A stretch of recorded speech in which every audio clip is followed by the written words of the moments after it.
What a rare mood I'm in. Why, it's almost like being in love. There's a smile on my face for the whole human race. Why, it's almost like being in love. All the music of life seems to be like a bell that is ringing for me. And from the way that I feel when that bell starts to peal, I could swear I was falling, swear I was falling. Why, it's almost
like being in a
stop that we made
Somehow it seems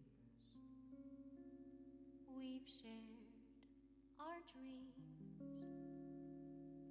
but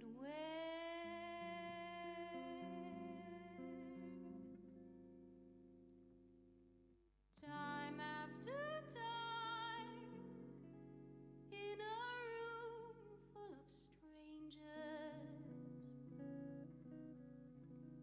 out of the blue, suddenly you are there. Wherever I go, you're the glow of temptation, glancing my way in the break of the dawn, and always your smile holds that strange invitation. Then you are gone. Where, oh, where have you gone?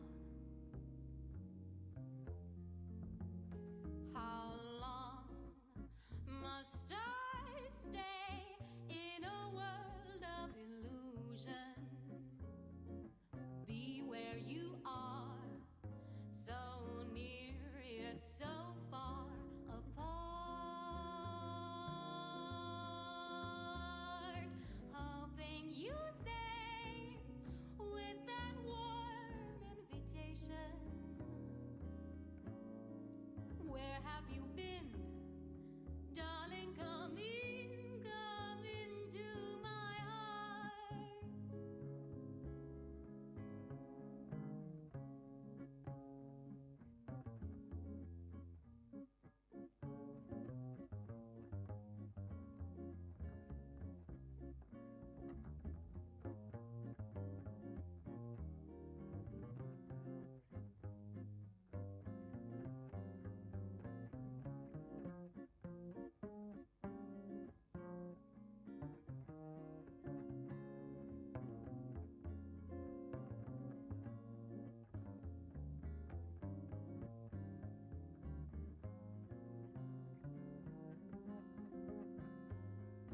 Time after time, in a room full of strangers,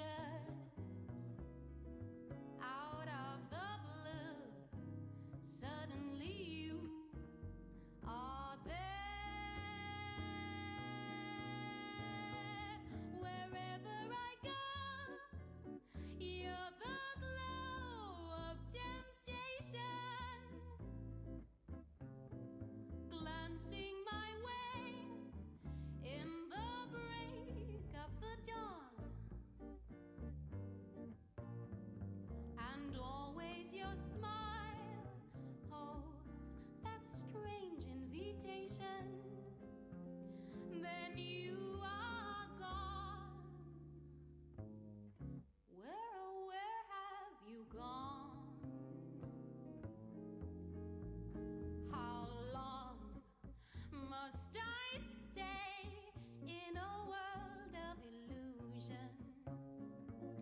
Be where you are, so near yet so far apart, hoping you say with that warm invitation, where have you been, darling?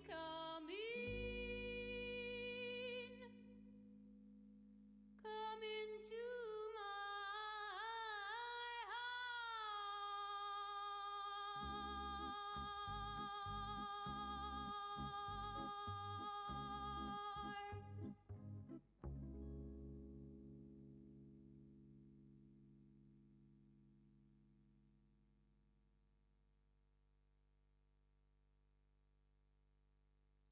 One, two, 1, 2, 3. I'll take romance while my heart is young and eager to fly. I'll give my heart a try. I'll take romance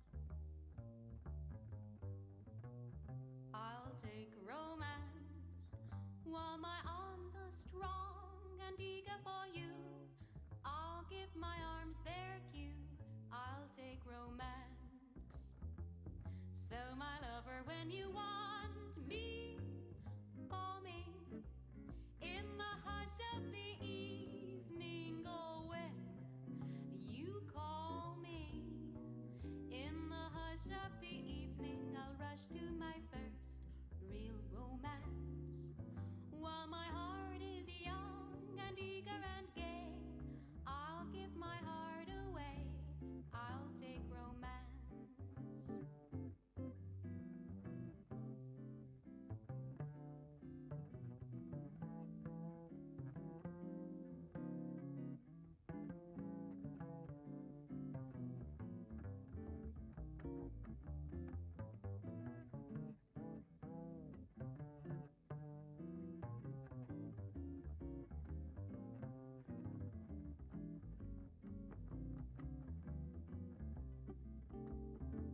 So my lover, when you want me, call me.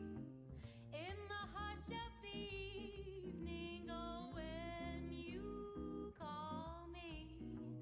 In the hush of the evening, I'll rush to my first real romance. While my heart is young and eager and gay, I'll give my heart away, I'll take romance.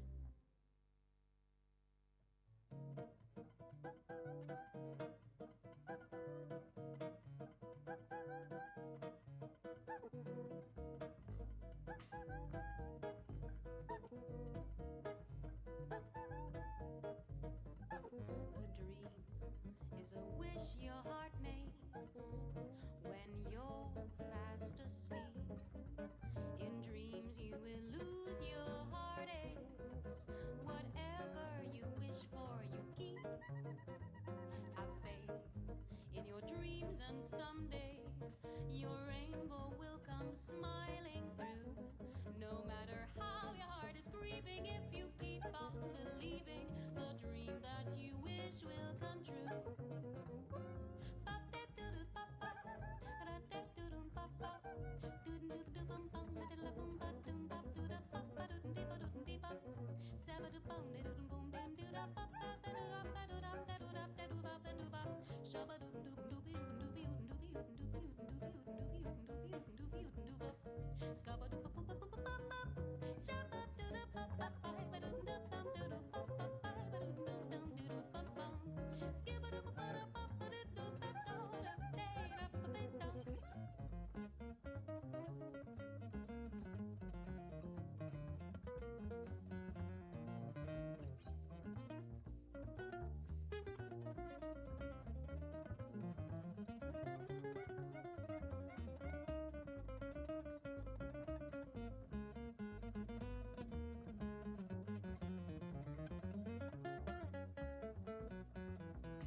After one whole quart of brandy,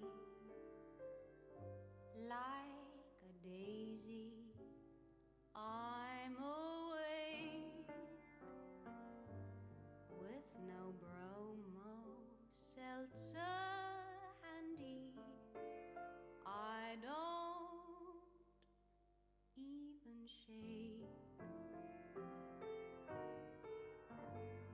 Men are not a new sensation.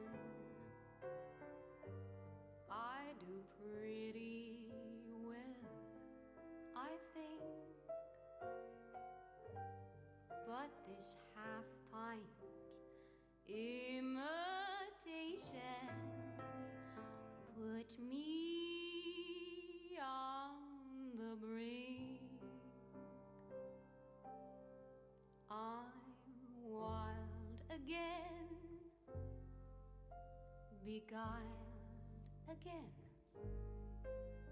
a simpering, whimpering child again, bewitched, bothered, and bewildered am I.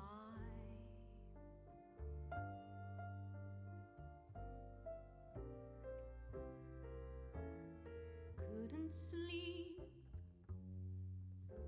and wouldn't sleep when love came and told me I shouldn't sleep. Bewitched, bothered, and bewildered am I.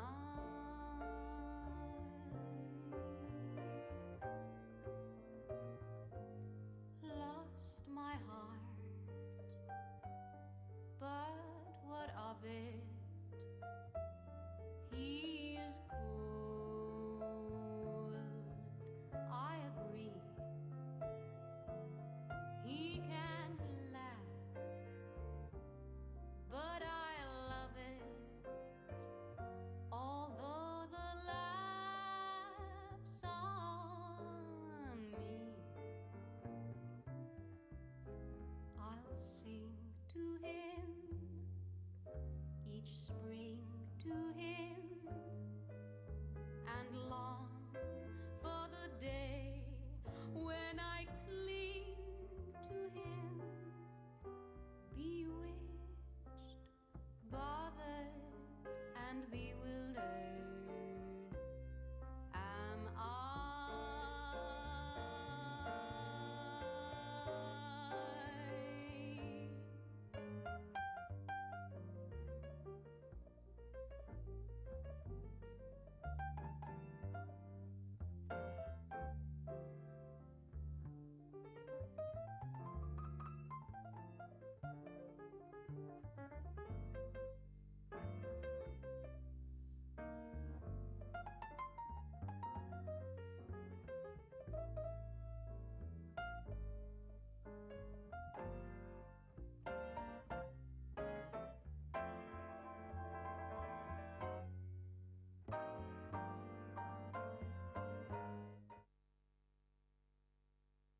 Hello. Hello, everyone. Good morning. Good morning, ladies and gentlemen, dear colleagues, honorable members of parliament. I would like to particularly thank for their constant attendance our distinguished staff from the Mater Dei Hospital. As a mother of a daughter with type 1 diabetes, these people have been nothing but incredible with our patients. And I'm very appreciative of the fact that they are here today. And I'm talking about a team of people, the consultants themselves, the wonderful nurses, always with a smile and always ready to help us parents who panic when things go not the way we think they should. Okay, so we are in a hurry. There's a slight change in plan. I believe Sandesh has to leave very quickly after his presentation. And Sir Michael has told me to inform you that we're going to take the group photo immediately after that, and then we'll continue with the proceedings. Is that right? Okay, excellent. So without further ado, I would like to invite Dr. Sandesh Gulain. Is it Gulain? Okay, so Dr. Sandesh Gulain, MSP from Glasgow region, serves as Shadow Cabinet Secretary for Health and Social Care, a practicing GP and former orthopedic specialist. He champions public health, NCD prevention and diabetes care, leveraging clinical experience and leadership roles to influence health policy and improve health outcomes. Sandesh, the floor is yours. Thank you. There is no one policy or solution that will magically make things better. Chair, colleagues, friends, thank you. I'm delighted, and it is a privilege to be here in sunny Malta with the parliamentarians for Diabetes Global Network. We are indeed a very special gathering. Parliamentarians, healthcare professionals, researchers, innovators, and people living every day with diabetes. And I think that mix is profound because policy without practice is hollow. Practice without policy is limited, and lived experience keeps us all honest. And let me start by saying, as a doctor, the solution to diabetes is to give everyone with type 1 a Hyperloop tomorrow, and then control comorbidities and use technology to treat, and furthermore, weight loss injections to improve and potentially cure our type 2s. Simple. Not really. It's not as simple as that, even in a rich First Nation country like Scotland. Now, I've heard the member from the Zimbabwe Parliament tell us of the difficulty in even getting a diagnosis of diabetes, and how in Canada there's a huge disparity between Indigenous people living in reserves and those not. And I've heard clearly the issues of stigma, especially for women in the workplace and for relationships. Problems around the world in healthcare are vastly different, from the USA charging outrageous sums for insulin to Lebanon, who don't have a level playing field for private versus public hospitals, to the Ukraine, who are literally operating in a war zone, to countries who I shall not name, who have corruption running through the very heart of their government and systems. A speech from a doctor and a Scottish parliamentarian can't cover all these differences, because clearly there is not a level playing field. To create this, there are a number of things which are essential. Ending stigma for those diagnosed by simply showing businesses that a happy and well cared for employee is more productive and more loyal, thus less likely to leave. Allowing a diagnosis to be made in the first place. Access to medicine. That simple. Access. Then population education about diabetes. There will be a cure for diabetes, and it could well be stem cells grown from your own personal pancreas. Next slide, please. Today, I wish to speak to you from a place that isn't theoretical or ideological, but deeply personal. I wish to speak to you as both a doctor and a legislator, two roles which may seem different, but in truth, they belong together. And I'll seek to address a key question. How does that dual perspective help shape the fight against diabetes? Now, you could say that in my working life, I operate out of two rooms. Two rooms, yes, but with one single purpose. On Mondays, I'm usually a GP in practice. I serve in central Scotland. I see patients, many of whom I've known for years. I see new faces. I see worry, determination, fatigue, courage. I sit with patients. I listen to their lives. I try to make things better when I can, and sometimes I simply try to make things bearable. Then from Tuesday to Thursday, I step into Parliament in Edinburgh. It's a very different kind of building, but the mission is the same: human well-being. In the GP practice, the questions are very personal. Doctor, how do I live with this condition? This requires care. In Parliament, the questions are, let's say, structural. How do we design a system where people can live well in the first place? And this requires conviction. But, colleagues, both kinds of questions require truth. The stats we debate in Parliament are not just numbers, they are actually people whose hand I have held the day before. I take their patient stories with me into the chamber because my patients don't stop needing care just because I'm in a committee or debating behind a microphone. Next slide, please. I want to share one such story. Michael, or Mickey, as everyone calls him, and don't worry, Sir Michael, this isn't you. He is in his early 50s. He's busy, he works hard, and he cares for his family.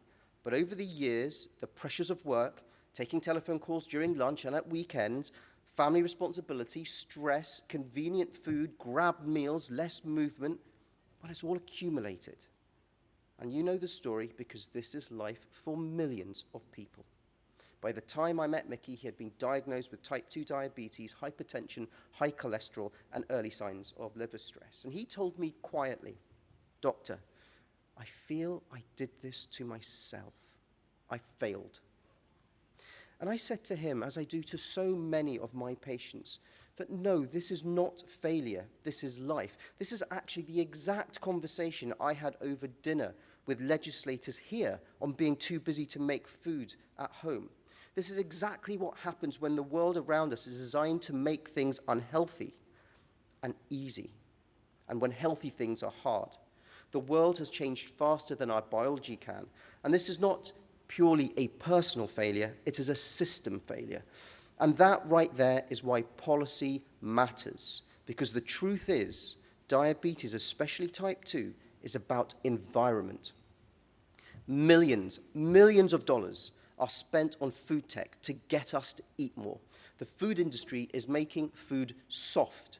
Why? To make you eat more. If food is soft, you chew less, you eat faster, you don't know when to stop. And the more you eat, the more profit can be made. Let's look at Pringles. The noise of opening that tube, that pop, the slogan, once you pop, you can't stop. That pop is uniform, and literally millions of pounds were spent to design that specific note. And the crunch that you get on the first bite, that's the only crunch you have because it goes very soft very quickly. If you could all just take a moment and think about the food that you eat, that you haven't home cooked yourself. The next time you go out to eat, the next time you grab a takeaway, you're going to notice that your food is soft. If the cheapest calories are the worst calories, if time to cook is a luxury, if food advertising is relentless, as we heard about Wonder Bread, if exercise competes with exhaustion, then willpower is simply not enough. This is not to say we ignore personal responsibility. This is really important. But the problem is now so huge that if we want to reduce diabetes, we can't just give advice. We must change the environment, not just lecture people about their life choices.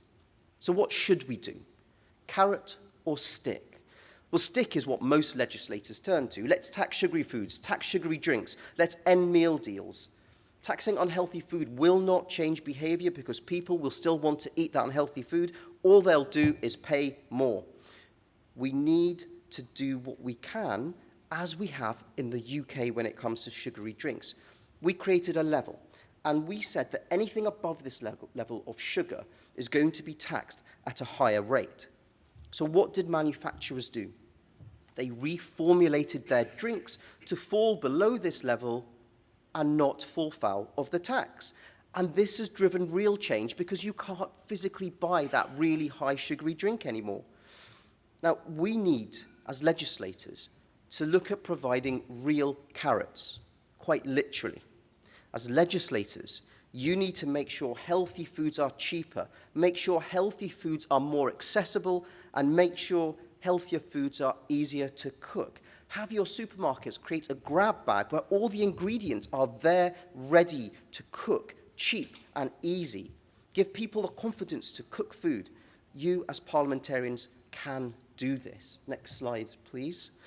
Now, in medicine, Scotland has a very special place in the global story of diabetes and generally medicine, to be honest. And I say this with pride and want to quickly reiterate that insulin was co-discovered by John MacLeod, a Scot, trained in Aberdeen, and the first human islet cell transport program in the UK was developed in in Edinburgh.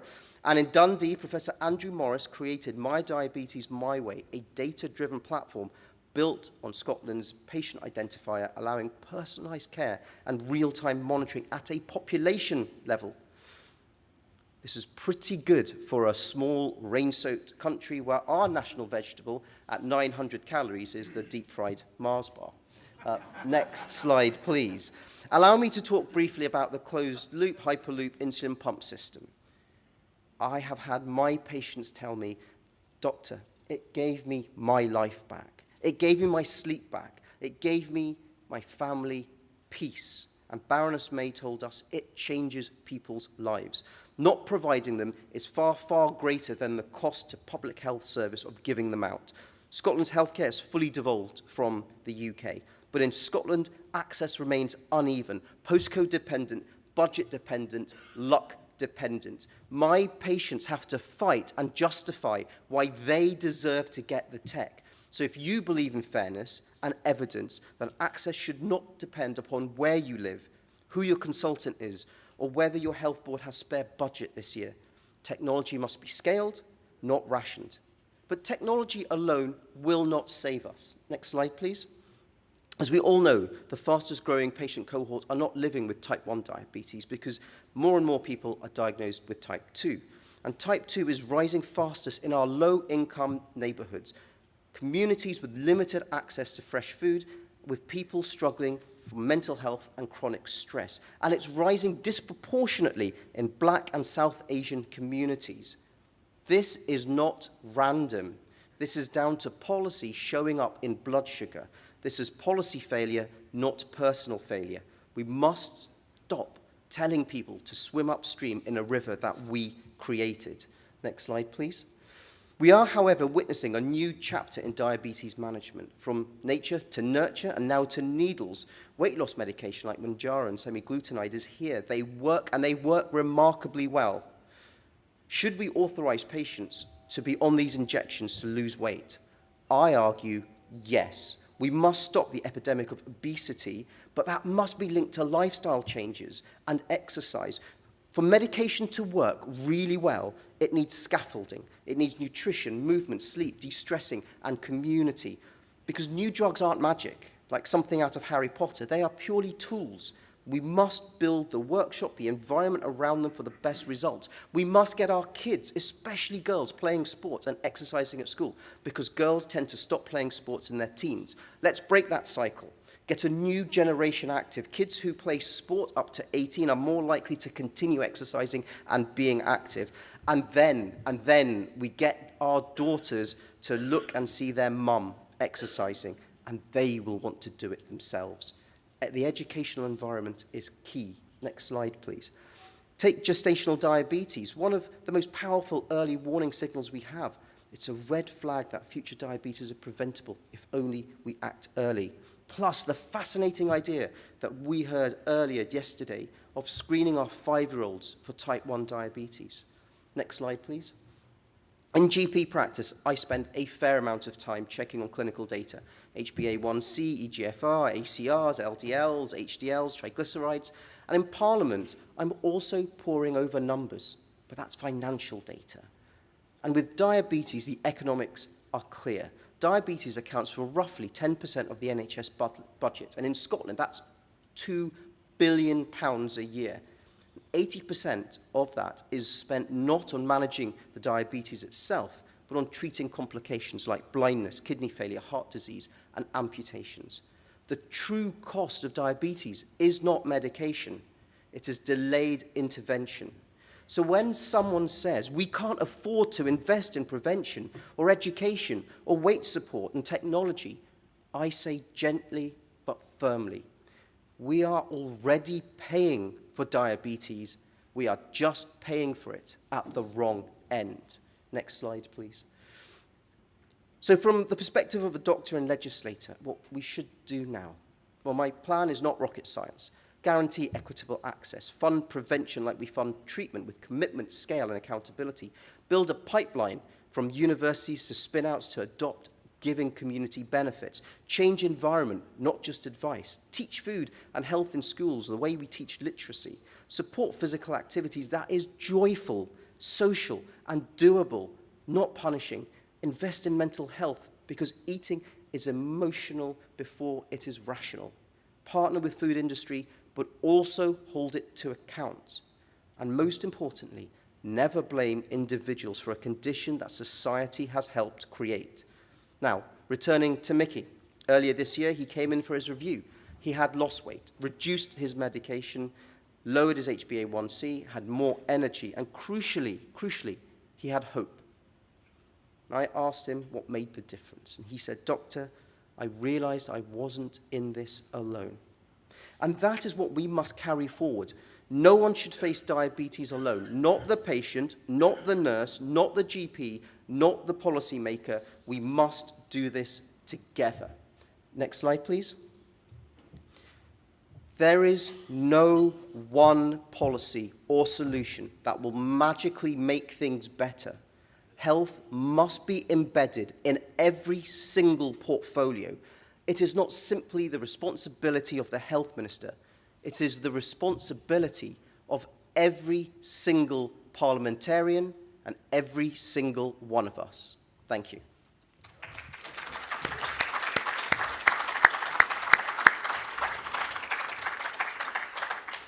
Thank you, Sandesh. Are there any questions? Yes. Microphone, please. While the microphone is being passed, I would like to also say hello and a warm welcome to all those who are following us virtually.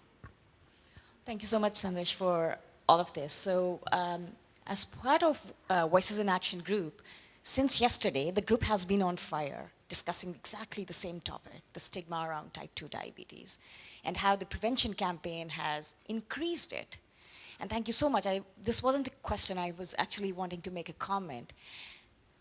Thank you so much for saying this. As a policymaker, as a doctor, this is not very common, number one. Number two, do you think that we can do prevention campaigns better in any way? Because in my personal opinion, it's the prevention campaign which created this whole body shaming and everything. And it was done with good intentions in the beginning, like we wanted to prevent type 2 diabetes, but probably the way it was done created all the stigma that people face today. A big example of that is that we don't find type 2 diabetes advocates. It's so hard to get somebody with type 2 diabetes to come out and advocate for it. So thank you so much. Well, thank you for your question. I think it's very important that we understand that, as I said, all countries are different and they all start from a very different place. We don't have quite as bad a situation as you were saying in Pakistan. But I had a very fascinating conversation last night about how we could ask and give information to our type 2 diabetics. And that was in the Global South. And the answer was videos and TikTok and Instagram and using social media. And it's not people like us that should be creating this content. It is the younger people speaking to younger people. It is people who want to speak to the people who are of their own age and of their own group. And those are the leaders we must find. It is people that do it spontaneously that will give us the best results. If I can just add to this point you just made, recently we've had quite some serious cases of fraud, online fraud. And one of our leading banks has just done a fantastic short video with an elderly lady saying how basically somebody frauded her. And I think the message is there. You know, it's choosing the right person in front of the camera to give the right image. Yes, someone else there. Yes, no, just to say thank you for a really eloquent talk and lots of snippets I've noted down as well of things that are really important. I'm going to pick up on one of them, which is really, really pertinent to what we see in clinic all the time. Healthy is hard. It is. And as you've mentioned, one great example of the sugar tax in the UK. Any other examples from a policy perspective that you think that policymakers could adopt to curb the appetite of our food industry that's really plaguing society? Because that's really one of the things that we need to understand. How can we address that? Thank you for your question. I mean, we certainly had a very interesting conversation last night about this. I didn't have time to go into a lot of things. So things like portion control, absolutely vital, because our plates from the 1970s have expanded into these great big whopping things that sit in front of us. You know, and the easiest way to control your portion is to just swap your plate out for the quarter plate, the side plate. You've got to put less food on. But the key is for us as legislators to realize what the food industry is doing. It is not that they're doing this out of just goodwill. They are trying to get us to eat more. And we need to work with the food industry. But if people have confidence to cook and time to cook, and so what does that mean? There's companies in the UK that will sell you a bag, deliver you a bag of food, and that delivery of food is really expensive, but everything is cut up, everything is ready, it's just the right portion sizes. So why can't we get our supermarkets to create a grab bag where all of that is already in there? It'll be significantly cheaper, and it will give people that remembrance of time. You know, making soup is really easy, but if you've never done it before, it's daunting. Well, it's a recipe card, and here's all the ingredients. All you have to do is pop it into the pot and let it simmer away. That's, I think, what we need to do. And it's individual responsibilities, but as legislators, we need to facilitate that. Any more questions? Fantastic. So I know that Sandesh has to rush, but as I said before, Sir Michael has asked us all to take the group photo now, and then we will continue with the session.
Kindly take your seats so that we may proceed.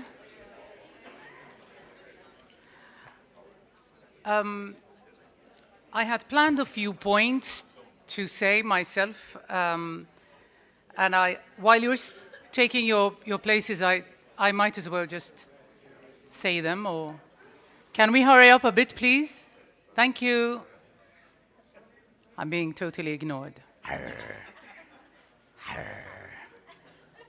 Kindly take your seats, please. Thank you. Thank you so much. Sorry, but time is against us. Thank you. So I know that some of you have to leave, so we really have to get going with the proceedings. So as I said, I wanted to make a very, very short contribution to this conference. I would like, first of all, to thank Sir Michael and Chris Delicata for having been the ones to chase me for the past years to get involved with PDGN, and I am proud to be involved with PDGN. And we talked a lot about what are we going to do after this conference. So, number one, take note, all members of parliament must enroll other members of parliament in PDGN.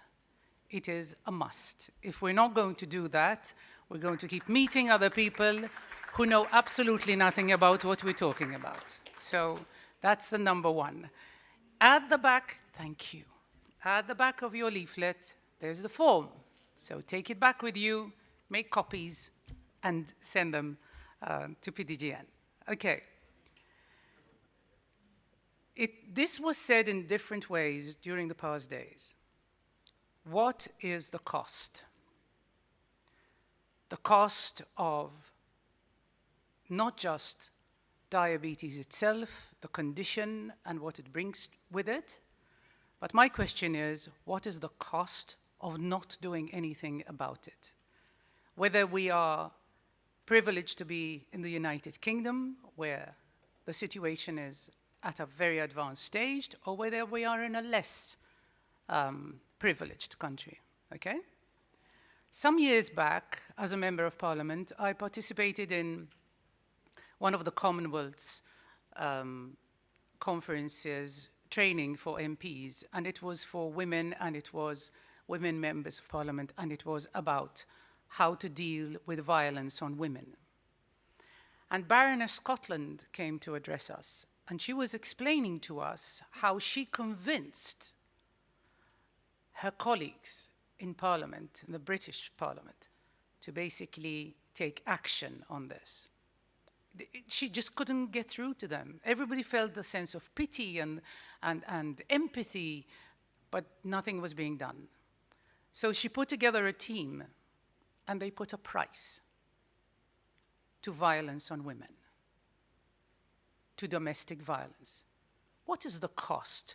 What does it cost a country if you don't do anything about it?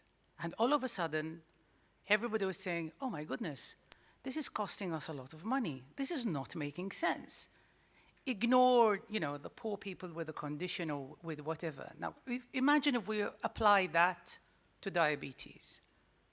What is it costing Bermuda? What is it costing Pakistan? What is it costing Malta? What is it costing Lebanon?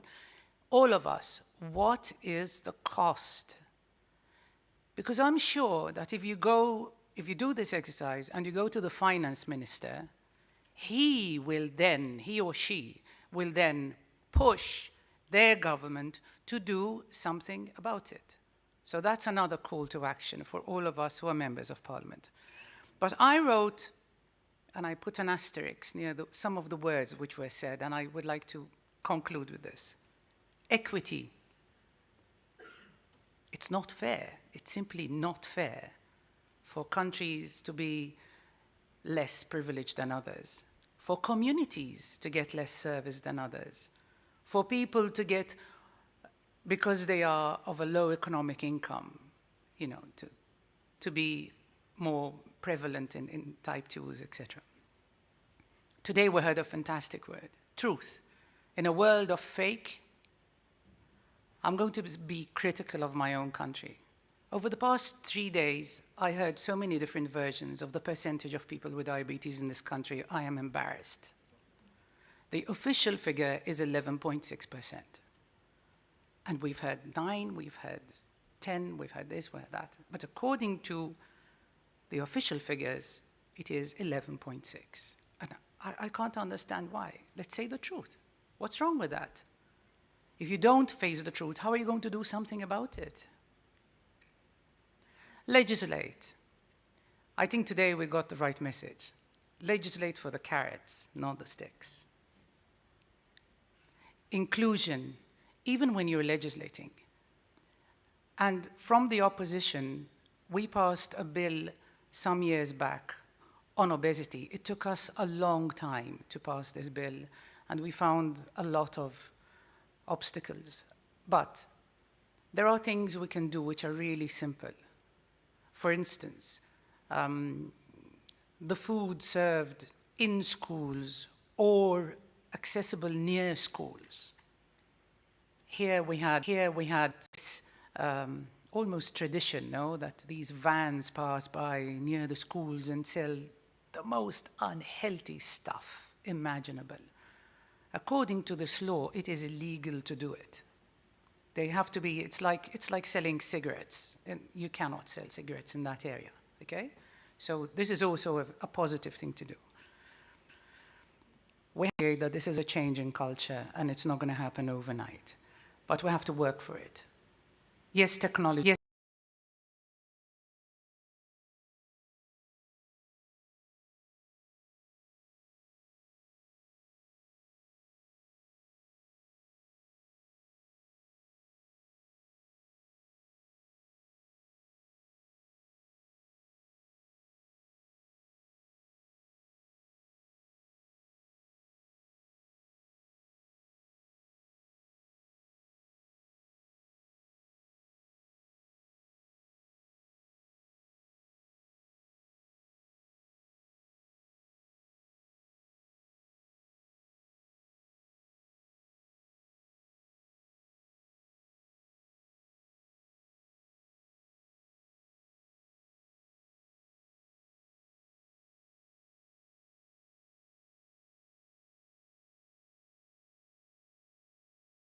People here who work in this area have been so frustrated because they weren't consulted enough, not always and not all the way. And they can say, look, you know, this person needs a 6mm needle and that person needs a 4mm needle, but according to the way we give out needles, elderly people are not supposed to use 4mm needles. Says who if an elderly man has very fragile skin and needs to use a 4mm needle? For goodness sake, it's such a small thing which makes a huge difference to this elderly man who keeps getting bruised every time he takes his insulin. Why? It's because we're not listening to each other, we're not communicating. And this is also part of the research. So the most effective is this, that, and the other, yes. But what are the patients saying? Let's include the patients all the way. Let's include the caregivers all the way. So research, research, research. I think that's all from me. Thank you. Okay, so we'll continue with country reports.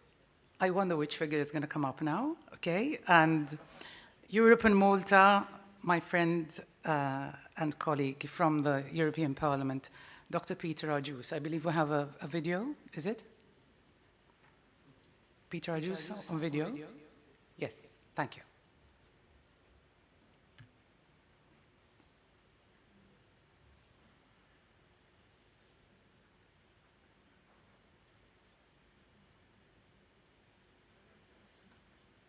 Do we need an advert break? It's, oh, okay, just tell me to fill in, no problem, no problem. Give a big hand to the technical team. They've been with us. They've been taking some amazing photos and videos of all of us. Yes, they did a fantastic job. Okay, so no pressure there.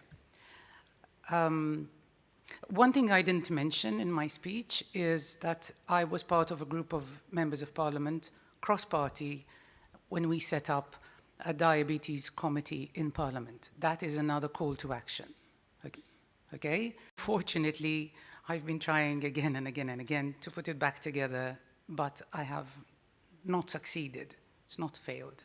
I've not succeeded. I will try again. And I think now there's a crop of younger MPs who might be interested. And yesterday I spent all evening telling them how important it is that we do it. So let's hope we get that group.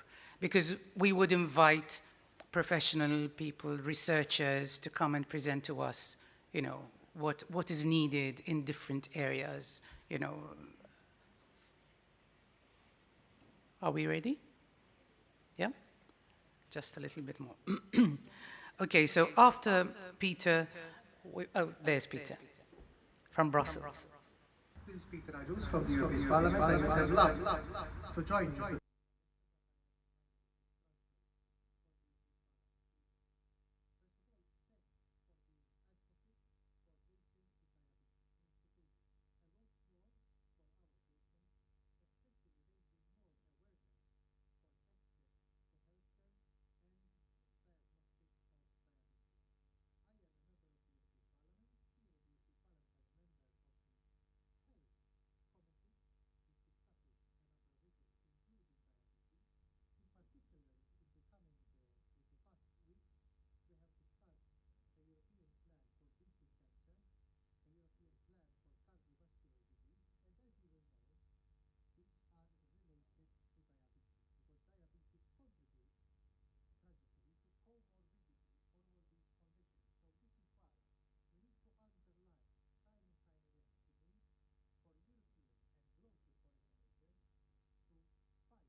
Thank you, Peter. MEPs are so used to having to give short messages. They're usually very concise. Right, so the next speaker is the Honourable Natasha McLaren-Jones, MLC. Since 2011 has held multiple health and social portfolios in New South. A nurse and health services manager, she champions disability, family and health, shaping policies to strengthen public health, social care, and the prevention of non-communicable diseases, including diabetes, all the way from Australia.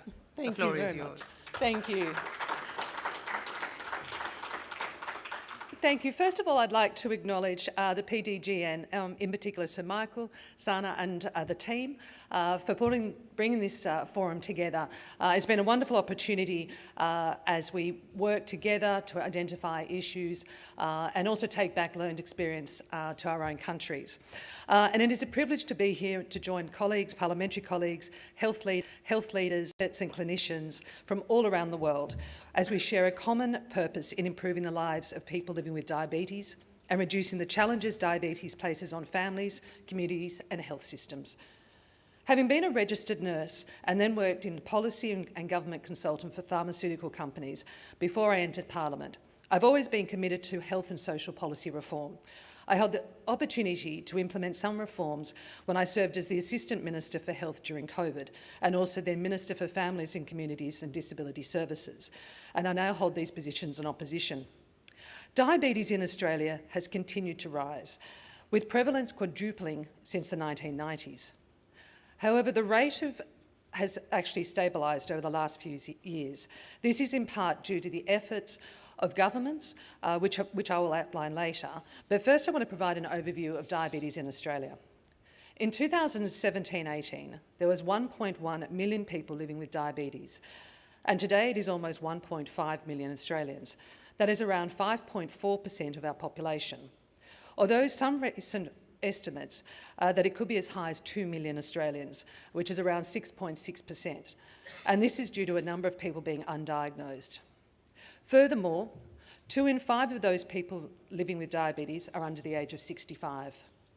Of those diagnosed, over 141,000 Australians live with type 1 diabetes, and over 1.3 million people have type 2. Around 72,000 people are living with diabetes-related vision loss, and nearly 300,000 have cardiovascular disease, and over 60,000 are experiencing chronic kidney disease. In the last year alone, more than 74,000 Australians living with diabetes were also managing serious mental health conditions, and more than 7,400 underwent diabetes-related amputations. Each year, over 40,000 women experience gestational diabetes during pregnancy. Diabetes counts for more than 1.4 million hospital admissions every year in Australia. At any given time, 1 in 5 hospital beds is occupied by someone with diabetes or diabetes-related conditions. The direct healthcare expenditure is now estimated at $9.1 billion each year, which is about €5.1 billion. This figure does not include broader social and economic costs. Behind every statistic is a person, a child trying to manage insulin, a patient juggling work and care, a senior Australian trying to maintain independence, and a family adjusting to a diagnosis. Addressing this requires actions across all 3 levels of government in Australia. The Commonwealth is responsible for national policy, subsidising pharmaceuticals, and delivering primary health care such as GP clinics. The state and territory governments are responsible for hospitals, prevention services, community and mental health services and education. And local governments deliver some of the community health and service programs. Each level of government has a responsibility to work together in partnership with the non-for-profit and also the private industries. For too long, our focus has been on responding to diabetes as a person is diagnosed. But over the last decade, we've seen a shift in Australia to one that prioritises prevention, early detection and long-term chronic disease management, but there is still more to be done. In 2021, we announced the National Diabetes Strategy 2021 to 2030, which sets out a framework for responding to diabetes through prevention, early detection, treatment access, research and support. This builds on the 2016 to 20 strategy and implementation plans that were developed in consultation with the states and territory governments. In 2024, a Commonwealth parliamentary inquiry was conducted into diabetes. Now, this did not review the strategy, as the government has already committed to undertake an evaluation of the strategy. The inquiry did examine the existing challenges and made a number of recommendations, which covered guidelines and policy changes to improve healthy environments, screenings for obesity, and access to surgical intervention. Also examined increased access to diabetes treatments and technologies, including continuous glucose monitoring, insulin pumps, and GLP-1 agonists. Education campaigns to increase public awareness of diabetes and to support national diabetes screening. Also, the equitable and increased access to diabetes health care to improve understanding of diabetes, and also the management of diabetes research efforts, including national database sources and economic analysis of the direct and indirect costs of diabetes. The government is yet to provide a response in relation to these recommendations, but what is interesting, a lot of the recommendations and the areas of topics that were covered in this inquiry have also been discussed in the last 2 days here. It is also worth noting that the pharmacological developments such as GLP-1 receptor agonists, Osmopec and Mounjaro, were not referred to in the Australian government strategy. However, their availability in Australia is raising new questions about the value of equitable access for those medicines under the PBS for prevention. Work is currently underway to examine the cost-benefit of subsidising access and the potential long-term benefits. The current strategy also recognises that up to 58% of type 2 diabetes can be prevented or delayed through changes to diet, physical activity and environment. The Australian government has developed 2 strategies focused on prevention. One, the National Prevention Health Strategy 2021 to 30, and the National Obesity Strategy 2022 to 32. I mentioned earlier that the states and territories are primarily responsible for prevention programs. In response to the 2016 to 20 diabetes strategy, New South Wales implemented the 2016 New South Wales Diabetes Prevention Framework to promote healthier lifestyles and implement evidence-based programs and supports. Building on this, we implemented the New South Wales Healthy Eating and Active Living Strategy, which was supported by targeted programs like Get Healthy in Pregnancy, the Healthy School Canteens program, and the Active Kids program, in addition to online and telephone support. More recently, the New South Wales Government has announced reducing the prevalence of diabetes as one of their 17 future health priority projects guided over the next 2 years. There is always more to do, and the fact that diabetes continues to rise in Australia confirms this. And I want to touch on a couple of things that I'm interested in pursuing with my parliamentary colleagues. We all know the cost of access of medicines and technologies is one of the biggest challenges in managing diabetes. In Australia, the diabetes sector is working with parliamentary friendship groups to raise awareness of and advocate for equitable access for medicines and technology, including insulin pumps for people living with type 1 diabetes and other insulin-dependent types, and continuous glucose monitoring for some people with type 2 diabetes, such as insulin-using individuals, women who are planning pregnancy or are pregnant, Aboriginal and Torres Strait Islander people, and young people. Australia is a very large country. Although our population is small, most people with diabetes who live in major cities or regional locations have their diabetes first recorded in GP setting. While most people who live in remote areas, diabetes is found when they're in hospital settings. Unfortunately, inequities across health services in rural and remote communities continue to be a challenge, particularly with workforce shortages. This highlights the need for better recruitment and retention strategies that support diabetic care workforce, including diabetic educators, dietitians, mental health professionals, endocrinologists, GPs, and Aboriginal healthcare workers. Furthermore, we need to examine strategies for early detection of diabetes in rural and remote communities through innovation and flexible models, and this is an area that our parliamentary friendship groups will be looking at.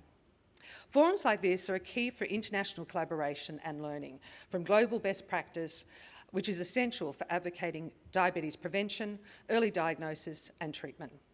By sharing knowledge, experiences and innovation, parliamentarians and health leaders can develop more effective policies and programs that address the unique challenges faced in different communities and countries, ultimately improving outcomes for people living with diabetes everywhere.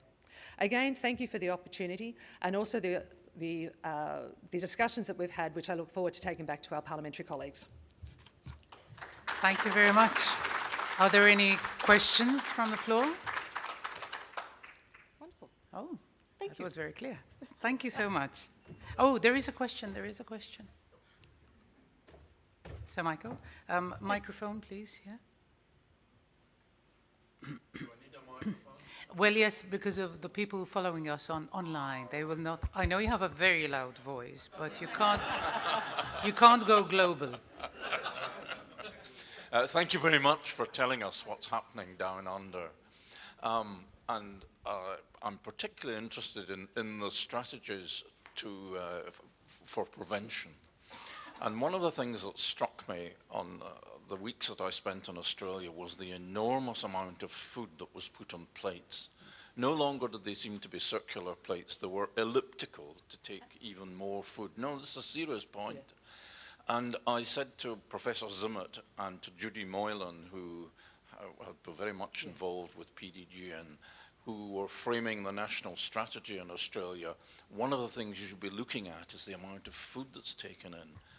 And the places that serve food are giving huge portions.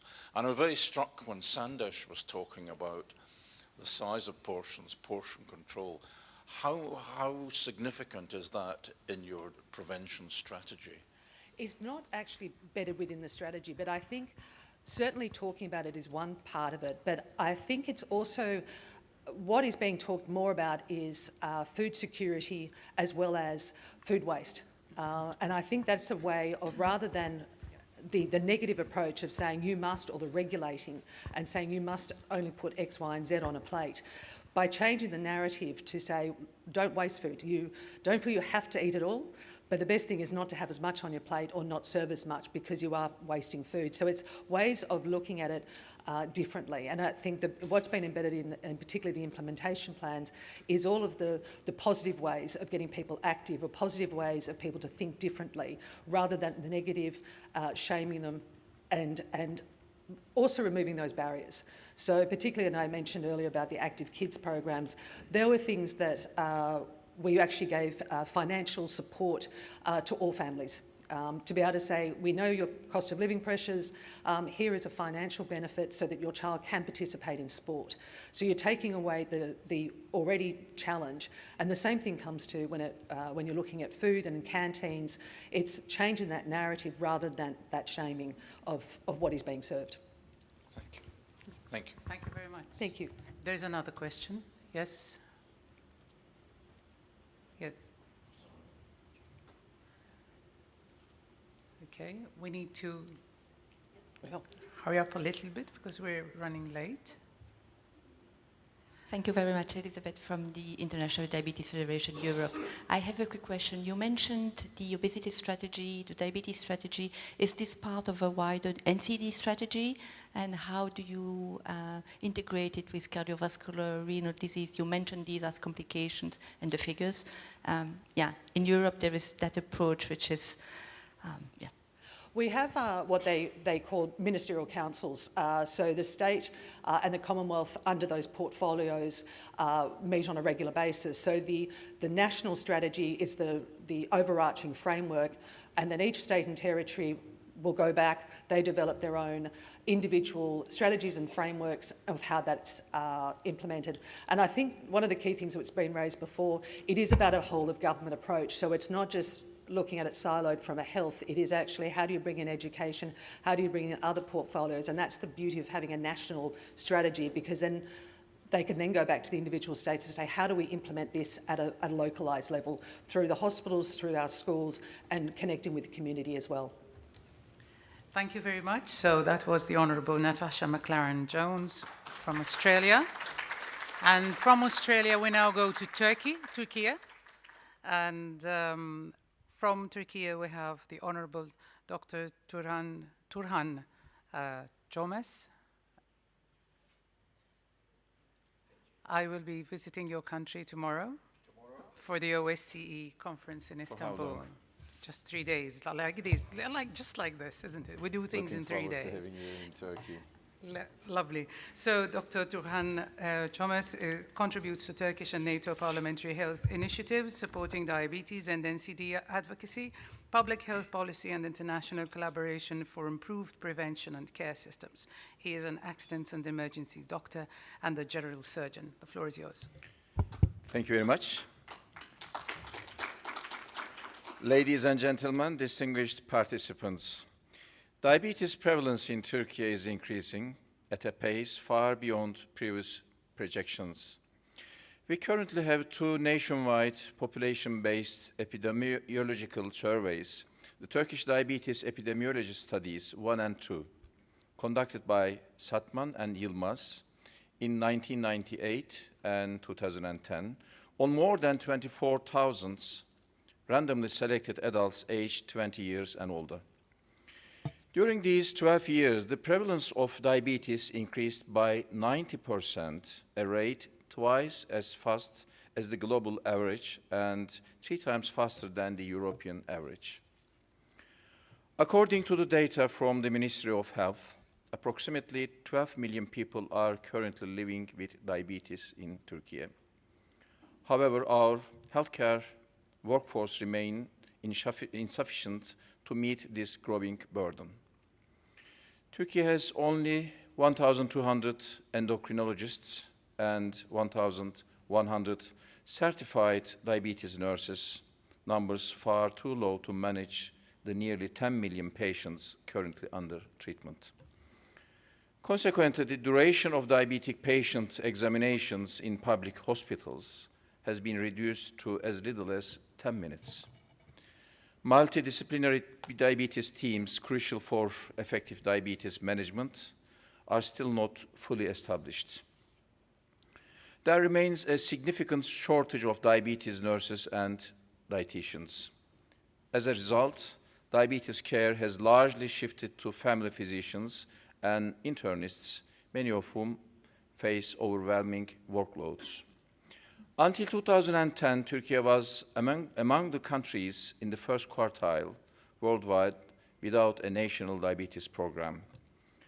The initiative titled Diabetes 2020, Vision and Targets for Turkey, launched as a civil movement by the Turkish Diabetes Foundation with support from IDF Europe and WHO Euro, laid out the first strategic roadmap for the national program through 2 comprehensive workshops.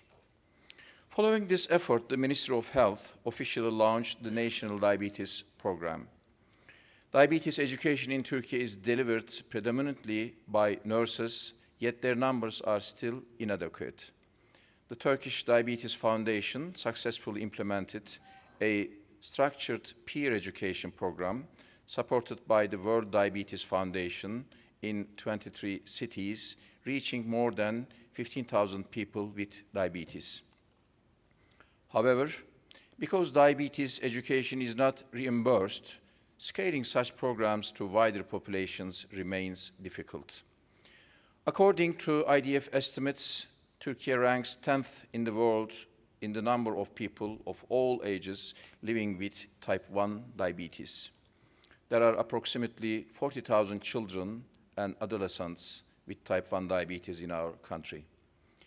Until the year 2000, children under 18 from families without social insurance faced major difficulties in accessing insulin.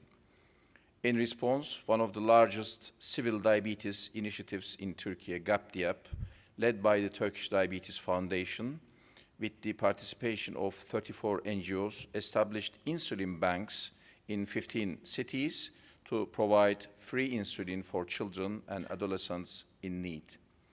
Shortly afterward, the government extended full health coverage to all patients with type 1 diabetes under the age of 18. Until 2024, continuous glucose monitoring sensors for children with type 1 diabetes were not also reimbursed, leaving disadvantaged families unable to access crucial technologies.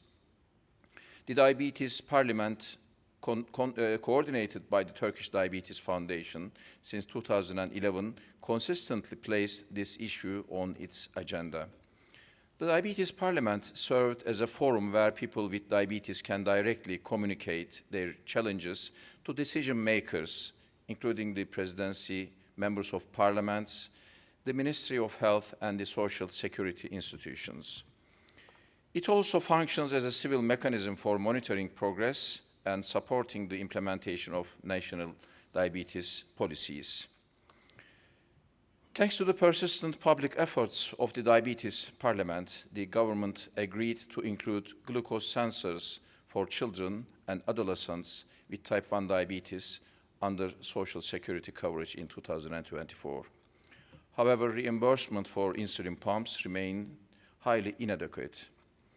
Turkey has a national diabetes registry based on ICD-10 classifications, categorizing individuals as insulin-dependent or non-insulin-dependent. While our national diabetes program covers primarily secondary and tertiary prevention, it still requires improvement, particularly in access to modern therapies. People with type 2 diabetes may be exempt from some costs of partially responsible for others, depending on the medications, supplies, and technologies they require. However, newer and more effective treatments such as GLP-1 analogs and insulin degludec are still not reimbursed, limiting access to advanced care. Thank you very much. Thank you. Are there any questions from the floor? Anyone?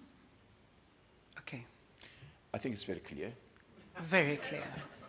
I would say it's very sobering. It's very nice of you. And I think we all, need to stop and think. If I may, my favorite take-home message from you is that we need to set up a diabetes parliament. And since I will not be in parliament, I can help you to set it up. So we'll do it together. And that should meet regularly. So if some people don't want to do it, you can do it elsewhere. One last word. Yes. I'm a general surgeon. I was an MP from 2002 and 2007. And then I had many issues with the government then. And I had to live in the UK in exile for 12 years. And when I was in the UK, I didn't speak English at all, started from scratch, studied English, passed all the exams, and requalified and worked in NHS for 10 years as a general surgeon. During that period, my family was in Turkey, and my little son, who was 6, developed type 1 diabetes. This is why I'm fighting for diabetes people across the world, including Turkey. Thank you very much. Thank you.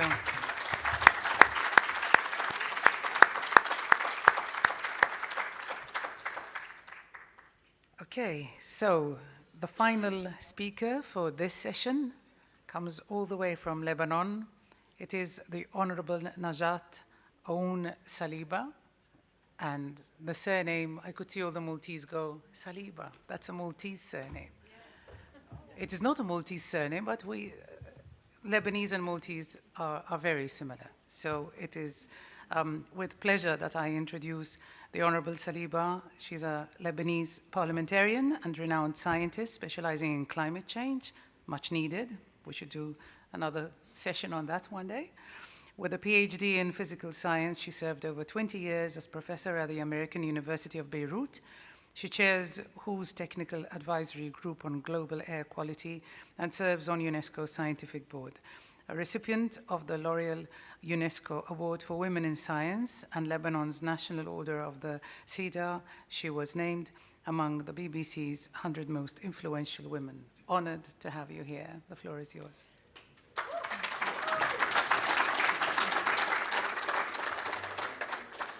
It's really a true honor to be among all of you here today. Good morning. Imagine yourself living next to a highway, an incinerator, a diesel generator, or worse of it, in a war zone. Imagine your children breathing that air every single day. You may not see the pollution, but your body does, your bloodstream does, and your pancreas does. Around the world, diabetes is no longer a disease of old age. It's appearing earlier, faster, and with younger people. The global burden of disease and Lancet reviews now confirm that teenagers are experiencing type 1, type 2, and insulin resistance at rates we have never seen before. Children are developing early insulin resistance, and young adults are suffering complications that used to appear only in their 50s and 60s.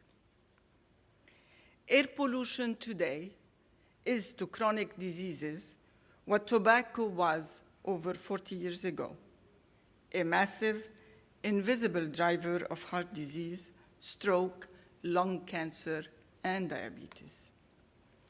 There is a clear evidence that particulate matter, diesel emission, heavy metals, and endocrine disrupting chemicals trigger chronic inflammation, oxidative stress, hormonal disruption, beta cell damage, and insulin resistance.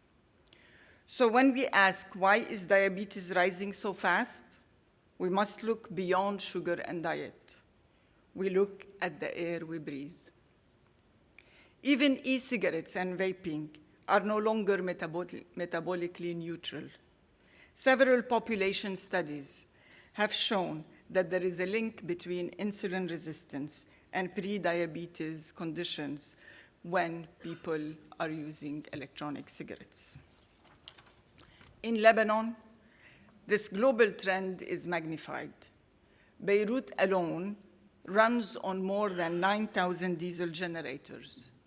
Our particulate matters exceed the WHO guidelines by 140%.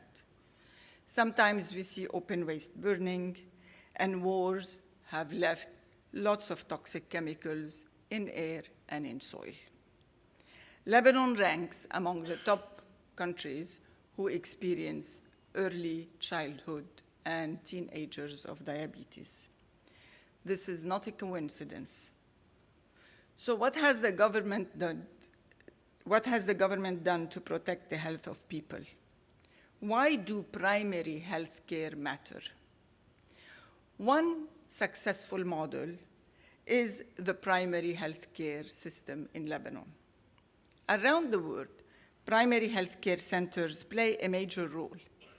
How? They are the first point of contact, the structure that connects the patient to the state, and the only model capable of delivering continuous, equitable, community-based care. In Lebanon, PHCs are even more essential. They operate in a system where hospitals are expensive, data is fragmented, NGOs run separate programs and crises. Without strong PHCs, healthcare becomes scattered, reactive, and dependent on short-term projects. PHCs have provided early detection, continuous follow-up, community awareness, vaccination and screening, safe medication delivery, and most importantly, centralized health data that allows the Ministry of Public Health to plan, monitor, and respond. One simple example is that they have installed solar power refrigeration, guaranteeing safe insulin storage during outage and emergencies, and in fact, during the last war. When electricity nearly collapsed, this system saved insulin-dependent patients from life-threatening risks. One example of these PHCs is the one that I established in my district. It's called the Primary Healthcare Center in the coastal Shuf area. We built it to serve an underrepresented region or underserved. At this PHC, we have 28% of those who were screened confirming being diabetic. 12% are committed to actually enroll in a long-time follow-up. Patients receive monthly medication, dietitian support, and ongoing education. A key strength of this PHC is that we did partnership with the American University of Beirut and neighboring universities as well. Through this collaboration, we have deepened community trust, brought academic expertise directly to people, built the skills of future health professionals, and created a living experience on what integrated community-centered health look like. I want to share a personal story of why a community health center, being close to people, is important. My mother lived with diabetes for more than 40 years. For a few years, she managed quietly with pills. I think she had type 2 diabetes. Steadily, she was an OCD. She was very disciplined and never complained, until she had to start with insulin injection. She was trained to do the injections herself, and we thought it was simple. Only later, we saw that her knees were swollen, and apparently, she was putting or doing the injections into and around her knees, thinking that it doesn't hurt. She had been yes. As she grew older, she couldn't see anymore, so she wouldn't gauge the dose properly. And this is when she was living in fear, because her body began to betray her, hypoglycemia, fainting, constant fear. She lived in a state of anxiety, and she was always asking, am I too high? Am I too low? Will I faint? Will I wake up? Then, when the continuous glucose monitoring devices became available, this transformed her life. Suddenly, she could see what the sugar level is. She could understand what was happening inside her body, and she felt safer. But even this came with uncertainty, because replacing the sensors wasn't always possible. They were expensive, often unavailable, sometimes uncalibrated, and for a woman whose life depended on them, that uncertainty brought its own kind of fear. Tools are very good. We need a lot more research for improving those tools. They need to be calibrated, they need to be changed, they need to be checked. That's why they have to come with awareness, guidance, follow-up, and community support. As I leave this forum, I was very touched by all your stories. And I'm committed with my colleague, Dr. Halima Kakour, to support the primary healthcare centers in their mission all across the country.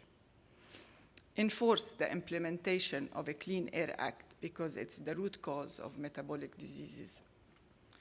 We want to promote the democratization of science, so patients are informed, trained, and empowered. And we want to work with all of you to introduce an Equality Act to protect public health. Last but not least, I want to also ask for your support to do screening for children and teenagers. I want to thank you.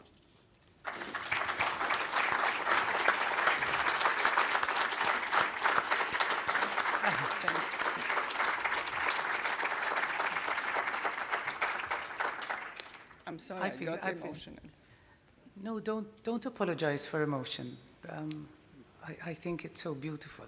I've been one who cried in Parliament, and I'm not sorry for it, especially when you're angry, more than sorry. Would anyone like to ask a question? Yes. Microphone, please. Here in the front. Thank you. Well, thank you so much for sharing this, and it's humbling, it's touching, on so many levels. So thank you for everything. I wanted to ask you about the possibility of having a national insulin bank for humanitarian crisis, because it's like a war that has extended for you, for Gaza, for Ukraine, for Sudan. There's so many places. Is there a possibility, and I want to be guided by the parliamentarians here. Is there a possibility to develop national insulin banks which can then feed into the PHCs in these situations? Because I've been watching some footage, and there were people with type 1 diabetes in Gaza requesting, we need our insulin, please bring us our insulin. There were insulins that, and these are, children going on Instagram asking, just give us our insulin, just give us our insulin. We need to realize it's as important as food in a humanitarian crisis. You can't give food to a type 1 without giving them their insulin. And how do we make that work in humanitarian crisis and humanitarian frameworks, not just in Lebanon, but also across the globe, wherever they happen? Thank you. I want to say that in our part of the world, it's not one incident and it's not one emergency. It's a chronic emergencies and crises. So with that, there is a great importance to centralize the dispatching of medication and insulin. Because when things like this happen, everybody wants to help, everybody wants to pitch in, and this is where a catastrophe happens. Because medications can come without refrigerations. Medications can be given without prescriptions. That's why I'm emphasizing on the primary healthcare center. After the explosion, after the Beirut explosion, we got millions of dollars and tons of medication. And I was on the ground helping. And we saw one guy holding a bag of medication and going to a hospital nearby. So one of my colleagues told him, what do you need? He said, I'm coming to exchange medication. She looked into the bag and she found 3 different medications for high blood pressure. So it's very important to centralize the response. And that's why the primary health care center in the last war, the war between Israel and Lebanon, they were aware of all these challenges, and they centralized the dispatching of medication to the extent possible, of course. And this is why they distributed refrigerators that work on solar panels to all the primary health care centers all across the country, and made sure that vaccination and insulin are stored properly at all times. So it's not only about access, it's about a proper access, and that's extremely important. Another question? Thank you, Dr. Najat. I'll stand here so I can see everyone. As a Lebanese, I would like to point out some things. Knowing the situation that we've been through, yes, we do criticize our government as it happens in every single country, but we are aware of the huge efforts that are being implemented. Now, regarding the health, the primary health care centers, those are very important. At a certain point in time, as an NGO, we have collaborated with them. The barriers and the challenges we have are enormous, beyond our capacities. So I stopped blaming the government, and I started thinking, as an NGO, as frontliners, what can we do? And this is what we've been doing for the last years. We cannot ask the government to do something that we as citizens cannot do, possibly due to a war situation. But I'm not releasing you from your responsibilities. So I would like to ask you, how can you make those PHCs more efficient, and how can you involve the local NGOs working on the ground, calling ourselves the frontliners, directly with the affected people with diabetes and other NCDs? How can you create this bridge? I've been trying that for 10, 15 years. It wasn't possible due to many, many factors, including war and economic collapse. Please help me out. And then I would like to tell you that we have promised each other, the 2 parliamentarian ladies, myself and Serene, who are from Lebanon, to continue with these conversations. So thank you, Sir Michael. Thank you for giving us the platform of this forum so we can go back to our countries with something in hand to do. And please, my question to you. Thank you. Thank you for the question. The primary healthcare model in Lebanon does not work, only with the states. It definitely needs all the NGOs on the ground. So they have and they continue to collaborate with all NGOs because they need their help.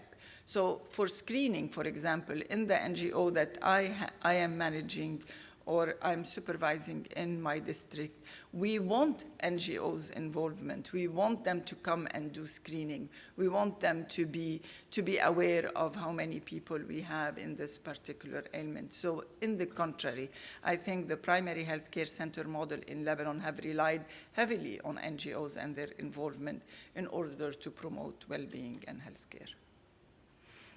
Okay, I'm going to ask you to be very quick. If you could both do the questions and then she can reply, yes. Okay, so hi, my name is Sirin Farhat. I'm a person living with diabetes. I'm Lebanese. I have to say I'm honored that we managed to get 2 parliamentarians from Lebanon who are women, because we only have 8 women out of 126, 128 in parliament. I have to say, there's an economic burden to diabetes in Lebanon, and with the economic crisis, for the past 5 years, we were paying out of pocket for diabetes, for technology, for access. It costs around $500 to manage diabetes, which is almost double the minimum wage in Lebanon. And my question is, how can we as advocates, I run an advocacy group in Lebanon, how can we as advocates contribute in making sure that we as stakeholders are included at any level of decision making, because the whole thing is nothing for us without us. So we want to be involved in decisions that have to do with us. Thank you very much. Yes. Thank you, Najat. You're representing me here. And I need to tell you something, that the war in Lebanon didn't stop yet. So we have 5,000 violations of the ceasefire agreement till now. So each day we are bombarded by Israel, and we are always living in a crisis. Security crisis, economic crisis, and many kinds of crises. So during this crisis, we need it's crucial to have this strategy. It's crucial to have this plan. So we are more in need to guarantee this access, proper access, as you said, and the accessibility and the stigma and the non-discrimination. But we have 2 ways of the participatory approach. We are making pressure on the government to adopt strategy and plans, but not them. We need to do it with participatory approach, and we need to call the right stakeholders to be on board.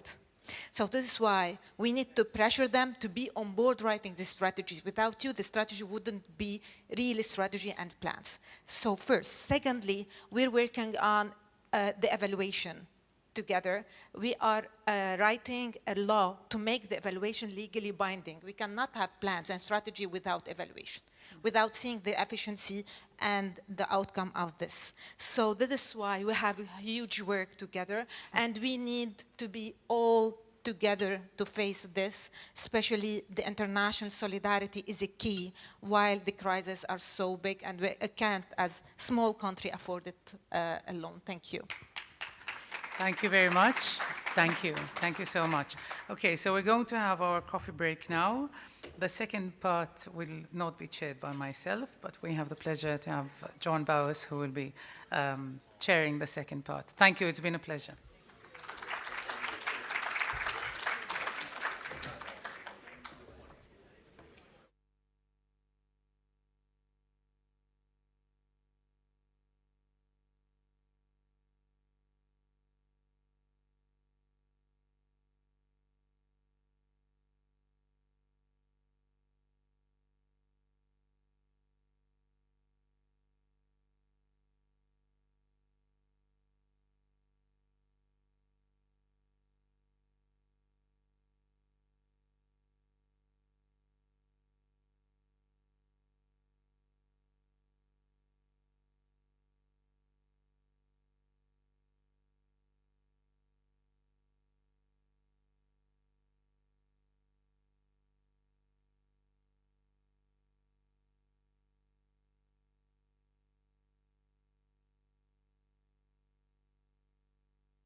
heart of brandy,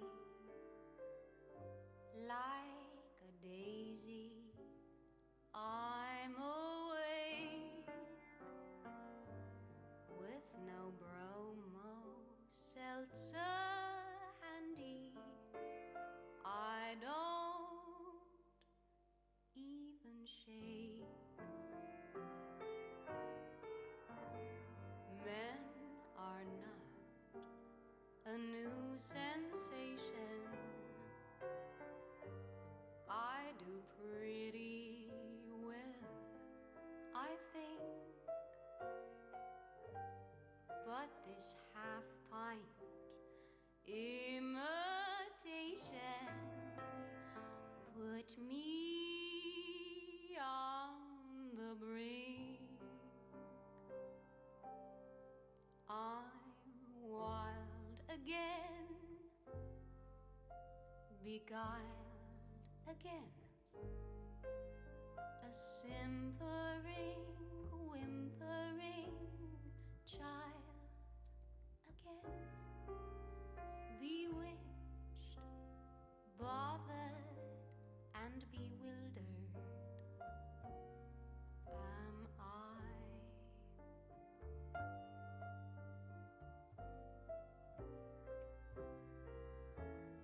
Couldn't sleep and wouldn't sleep when love came and told me I shouldn't sleep.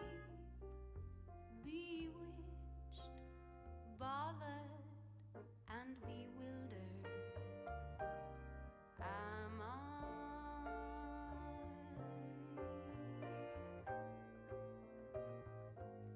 Lost my heart, but what of it? He is cold, I agree. He can laugh, but I love it, although the laugh's on me. I'll sing to him each spring, to him, and long for the day when I cling to him. Bewitched, bothered, and bewildered am I.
I've sinned a lot, I mean a lot, but I'm like sweet 17 a lot. Bewitched, bothered, and bewildered am I.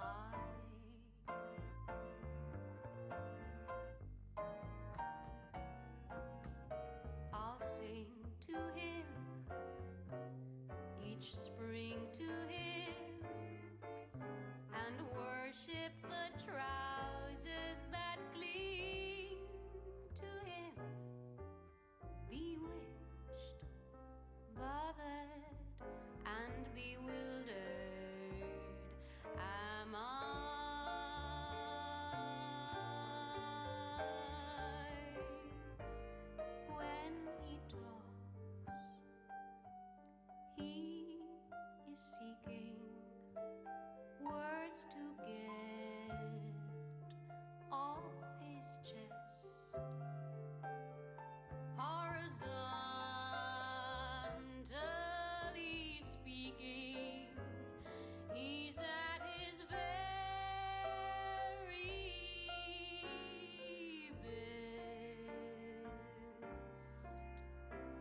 fool, and don't I know it? But a fool can have his charms. I'm in love, and don't I show it like a babe in arms? Vexed again, perplexed again. Thank God I can be oversexed again. Bewitched, bothered, and bewildered.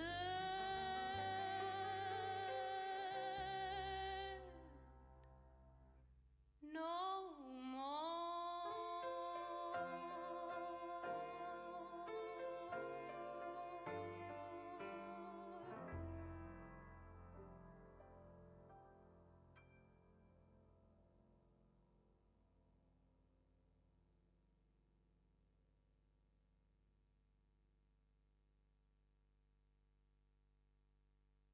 I love your funny face, your sunny, funny face. For you're a cutie with more than beauty. You've got a lot of personality for me.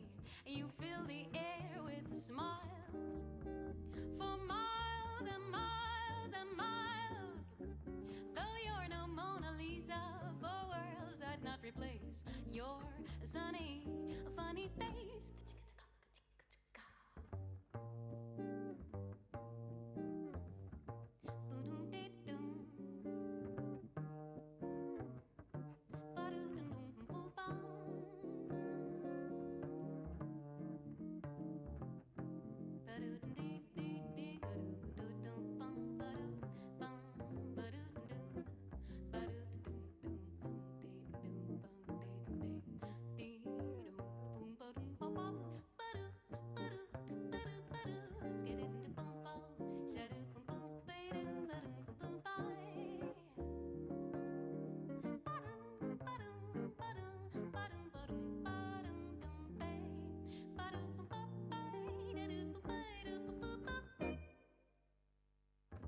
I love your funny face, your sunny, funny face. You're not exotic, but so hypnotic. You're much, too much. If you can cook the way you look, I'd swim the ocean wide just to have you by my side. Though you're no Queen of Sheba, for worlds I'd not replace your sunny, funny face. The weather is frightening, the thunder and lightning seem to be having their way. But as far as I'm concerned, it's a lovely day.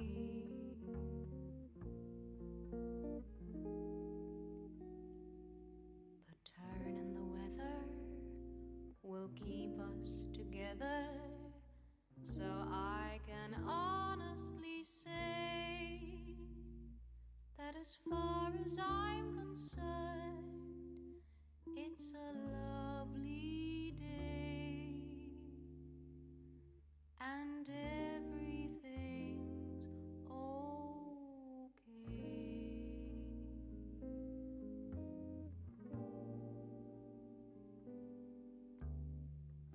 Isn't this a lovely day to be caught in the rain?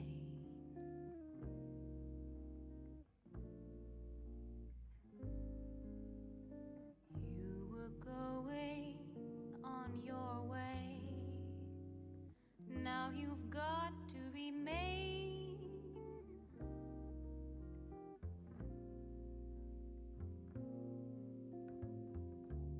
Just as you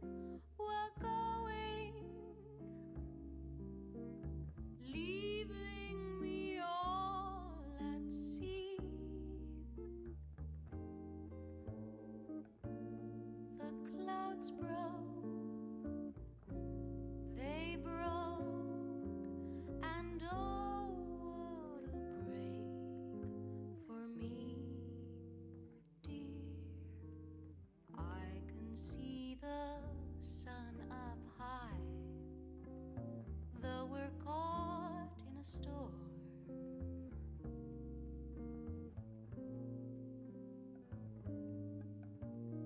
I can see where you and I could be cozy and warm.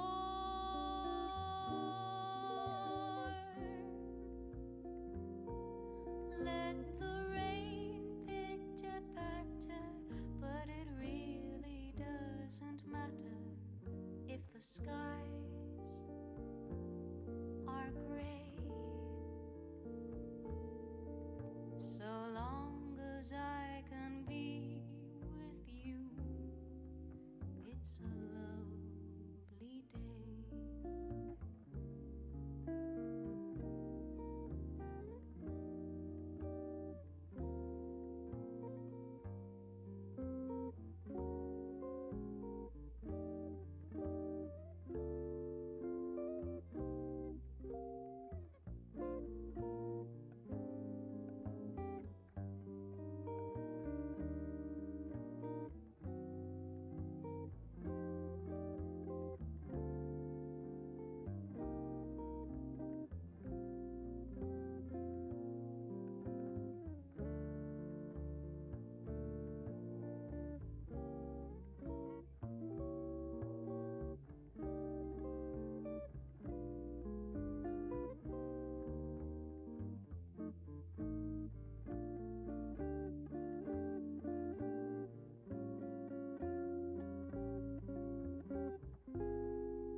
I can see the sun up high, though we're caught in a storm.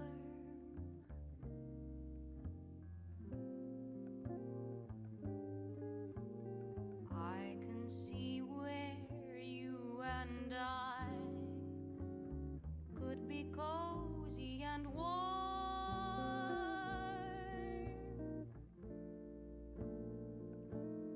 Let the rain pitter-patter, but it really doesn't matter if the skies are gray. So long as I can be with you, it's a lovely day.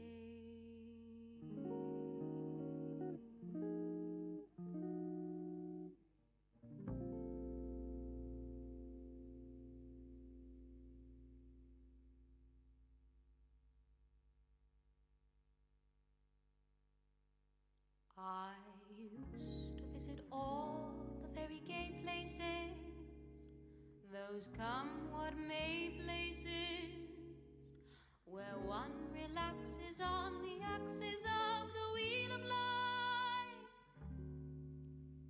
to get the feel of life through jazz and cocktails. The girls, they all had sad and sullen grey faces, with distant gay traces that used to be there. You could see where they'd been washed away by too many through the day. 12 o'clock tales. Then you came along with your siren song to tempt me to madness. I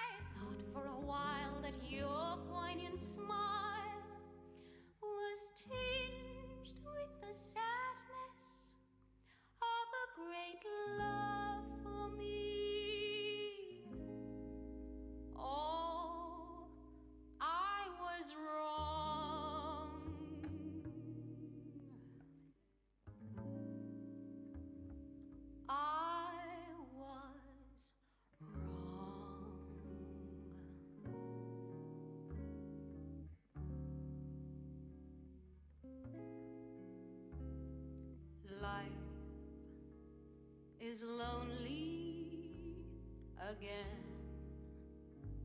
And only last year, everything seemed so sure. Now life is awful again. A trough full of hearts would only be a bore.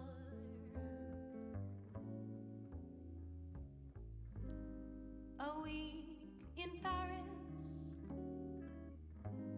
would ease the bite of it. All I care is to smile in spite of it. I'll forget you, I will, unless you are still burning inside my brain.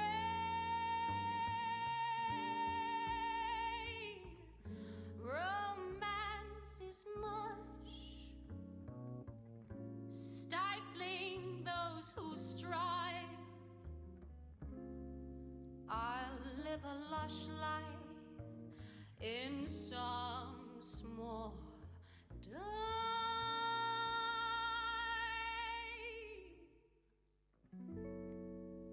and there I'll be while I rot with the rest of those whose lives are lonely too.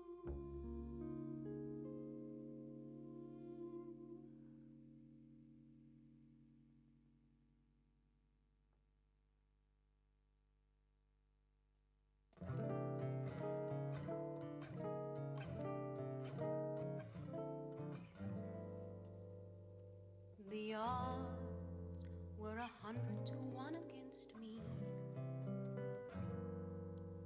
The world thought the heights were too high to climb.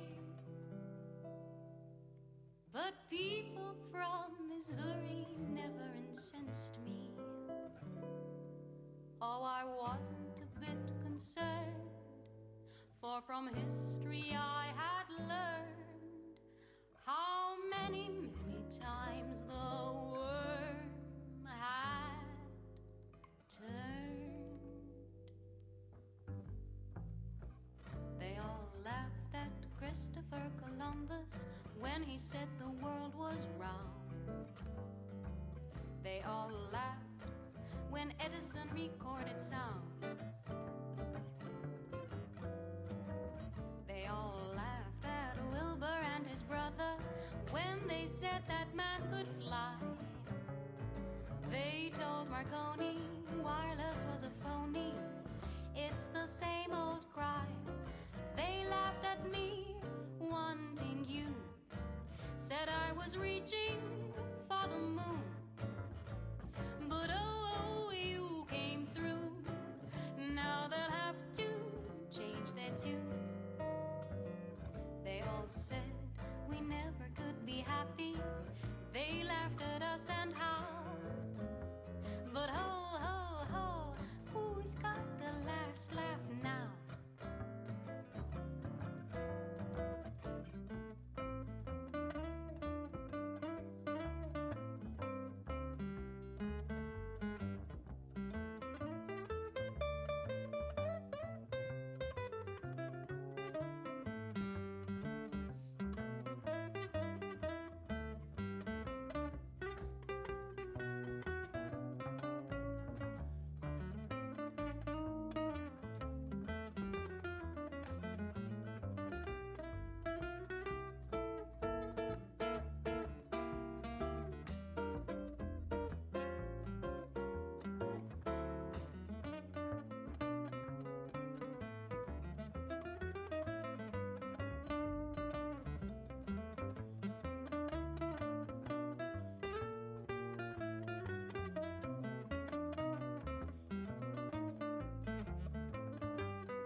his steamboat, Hershey and his chocolate bar, Ford and his Lizzie kept the laughers busy. That's how people are. They laughed at me, wanting you. Said it would be hello, goodbye. But oh, you came through. Now they're eating humble pie. They all said we'd never get together. Darling, let's take a bow. Ho, ho, ho, who's got the last laugh? Ha, ha, ha, we're at the last laugh. Ho, ho, who's got the last laugh now?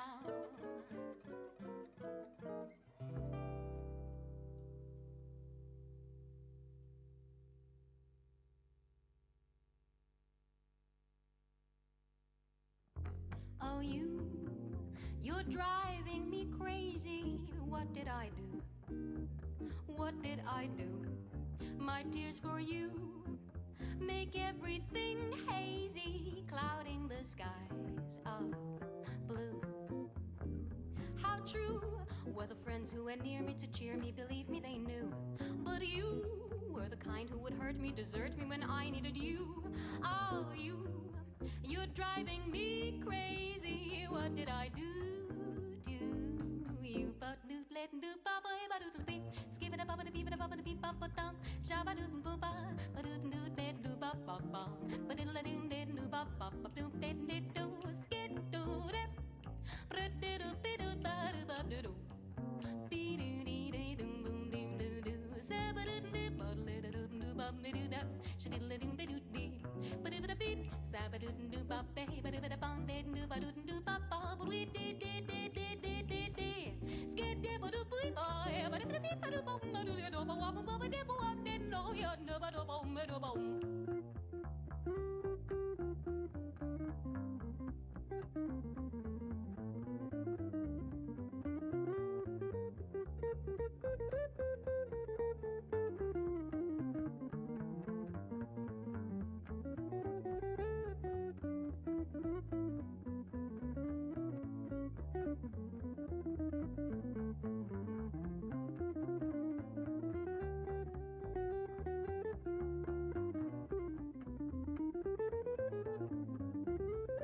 Oh, you're driving me crazy. What did I do? What did I do? My tears for you make everything hazy, clouding the skies of blue.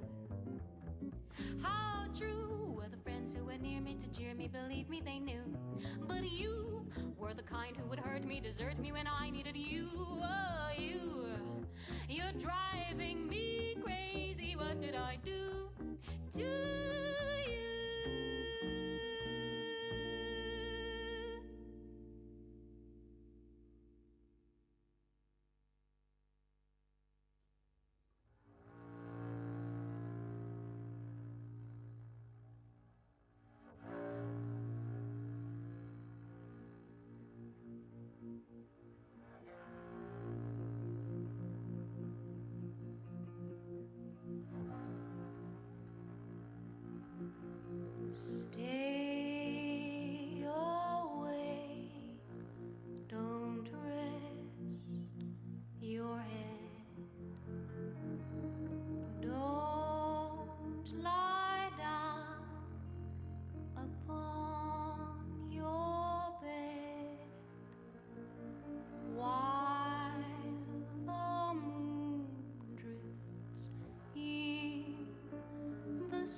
Ladies and gentlemen, if we could resume our deliberations, if you could come with your coffee or having benefited from it, and we'll start again for our last session.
Right, well, welcome back to the last session in what I think has been an excellent meeting and conference that we've had, and we have an excellent speaker to round off the proceedings, and that's Professor Massimo Benetti, who is...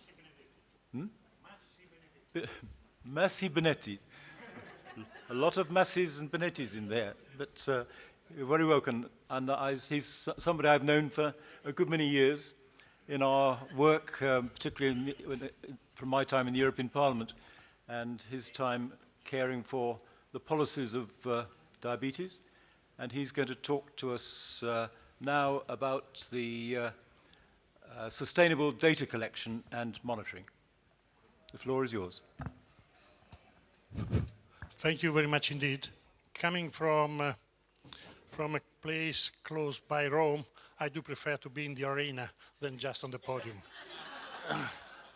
I'm not saying that you are the beasts, but I mean, I'm just saying that I do prefer to be in the arena. Now, and first of all, I would like to thank Sir Michael Hiss for inviting me here, and the co-chair of the group, Mr. OBE, John Bowis, and my good old friend, Chris Delicata. I have to mention that with John Bowis, we had a joint past in creating the FEST when I was chair of the European region of IDF. We created the FEST group, the MEP group, on diabetes, and it was quite successful, and possibly it's the ancestor of this group as well. So, what I'm going to talk today is something which is, in a nutshell, in 15, 20 minutes, it's not easy for me to present what has been done so far in the area of data collection and utilization. So, and this is referred to an initiative which is, this is not working? Oh, it's very, very febrile. So, which is an initiative of the EU Commission in support. Is it working? Yeah, yeah. In support of the data collection, in Europe. But I would like to start going back in with the time, considering that what we are talking about has its origin far away ago. This was the St. Vincent Declaration, which was a joint action of the International Diabetes Federation, the European region, WHO Europe, and the European Association for the Study of Diabetes. And this was related to the improvement of life and quality of care of people with diabetes. Now, this has gone lost, I believe. How many of you here, they know about the St. Vincent Declaration? Can you raise the hand? the St. Vincent Declaration. So this is really a shame, because IDF Europe should have records of what has been done, because it's, you know, the results of this initiative, they are evident at present. So this was the first attempt to collect information, a sort of a registry, which you might not imagine was collect information were collected on paper forms by hand and transferred with the most advanced technology at the time via fax machine. So you can imagine, you know, what we are talking about. This is the Stone era. So but that's was the first attempt to collect information on an international basis. And this was quite instructive. Even at a certain point it has to be abandoned for a number of reasons, but it's the origin of what we are doing and what I heard, you know, about the need for registries here, which was heavily mentioned by many people here, but still we are struggling for having something which is really working. So what next.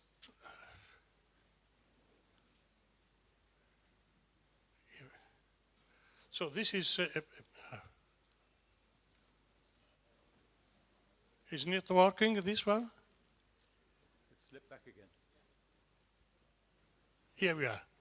So this is an initiative, a collaborative health information European framework, which was launched by the EU Commission, the DG Santé, in order to support the European Commission 2022-2027 Healthy NCD action, so action not only on diabetes, but in all the non-communicable diseases, to help EU countries identify and implement effective policies and action to reduce the burden of major NCDs and improve citizen health and well-being. So this is the start was from diabetes, because of the successful experience of the UBIROD group of a previous EU project, and then in collaboration also with the European region of IDF. So okay. So the approach consider the need, start from the need to harmonize the infrastructure of data sources in Europe to produce comparable indicators that can be widely used by all relevant stakeholders. And this initiative addresses how the existing informal pan-European networks of disease domain expertise can be fostered to overcome the existing limitation and allow sustainable data collection. What is most relevant for us in this place is that the key goal is to understand how this initiative can bring benefit to EU member states through the active involvement of patients and stakeholders. This is extremely important, and we will see that this. So this initiative, which is related to, which is a pilot for all NCDs, will start from diabetes, given the situation in diabetes, which is much more advanced than in any other NCD. So the aim is to design and implement a sustainable information system for the periodic collection of EU harmonized indicators for diabetes. And this intention is that this initiative is not just restricted to diabetes, but can be scalable to other NCD, with taking into consideration the issue of data protection and compatibility with the European health data space infrastructure and regulation, which are addressed, which need to be addressed from the design stage of the information system. So we cannot just adjust already existing systems. So, and the UBIRO network, which is consisting of a number of collaborating centers, has been co-opted because of the previous experience. So the main focus area are on metadata, federated data analysis, and barriers and enables towards implementation. I mean, this has been quite a complex initiative where we had to combine the competencies of highly specialized information technology people, of epidemiology, of doctors, and also of people with diabetes. Each of them had its own language, and one of the most difficult things is to understand each other. I'm old enough to dare to say, look, stop it, and just let me know, I didn't understand. Not many, they dare doing that. So, but this was one main problem. So let's enter into some of this, the metadata. What do we mean by metadata? To define a generic metadata framework for indicators that provide comprehensive contextual information and quality metrics.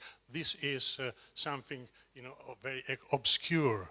So I will try to drive you to understand. So there is the need for a data dictionary to define the required format and methodology to create a metadata catalog common to NCDs. Again, this is quite cryptic.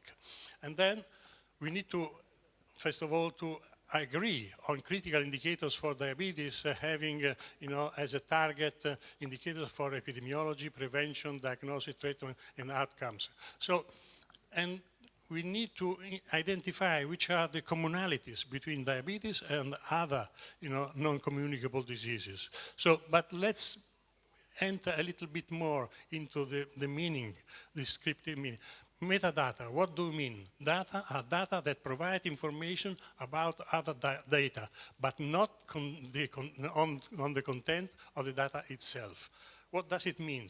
That whenever we do have an information, we need to ask ourselves, what is being measured? Why is this being measured? How is the indicator actually defined? Who are the subjects of the measurement? What time, and so forth. A number of questions that we have to ask if we want really to merge information and not to mix apple with pears. So just to make an example, the simplest, indicators, one of the simplest indicators is blood pressure. In all the medical records, we have blood pressure. But what does it mean? Is the blood pressure that I measure is the same that is measured by other colleagues? So let's see, what do we mean? Here, it's blood pressure. We have to define what we mean by that figure. And then we have to describe that when I measure blood pressure, this is done in the position, in the standing position or sitting or whatever. And then if this is arterial or overall pressure, and the protocol for the measurement. So these are simple things, but they need to be described. And then every indicator need to be described. At this condition, when we merge information, then we know what we are merging. The other point is chief federated data analysis. Again, this is quite cryptic.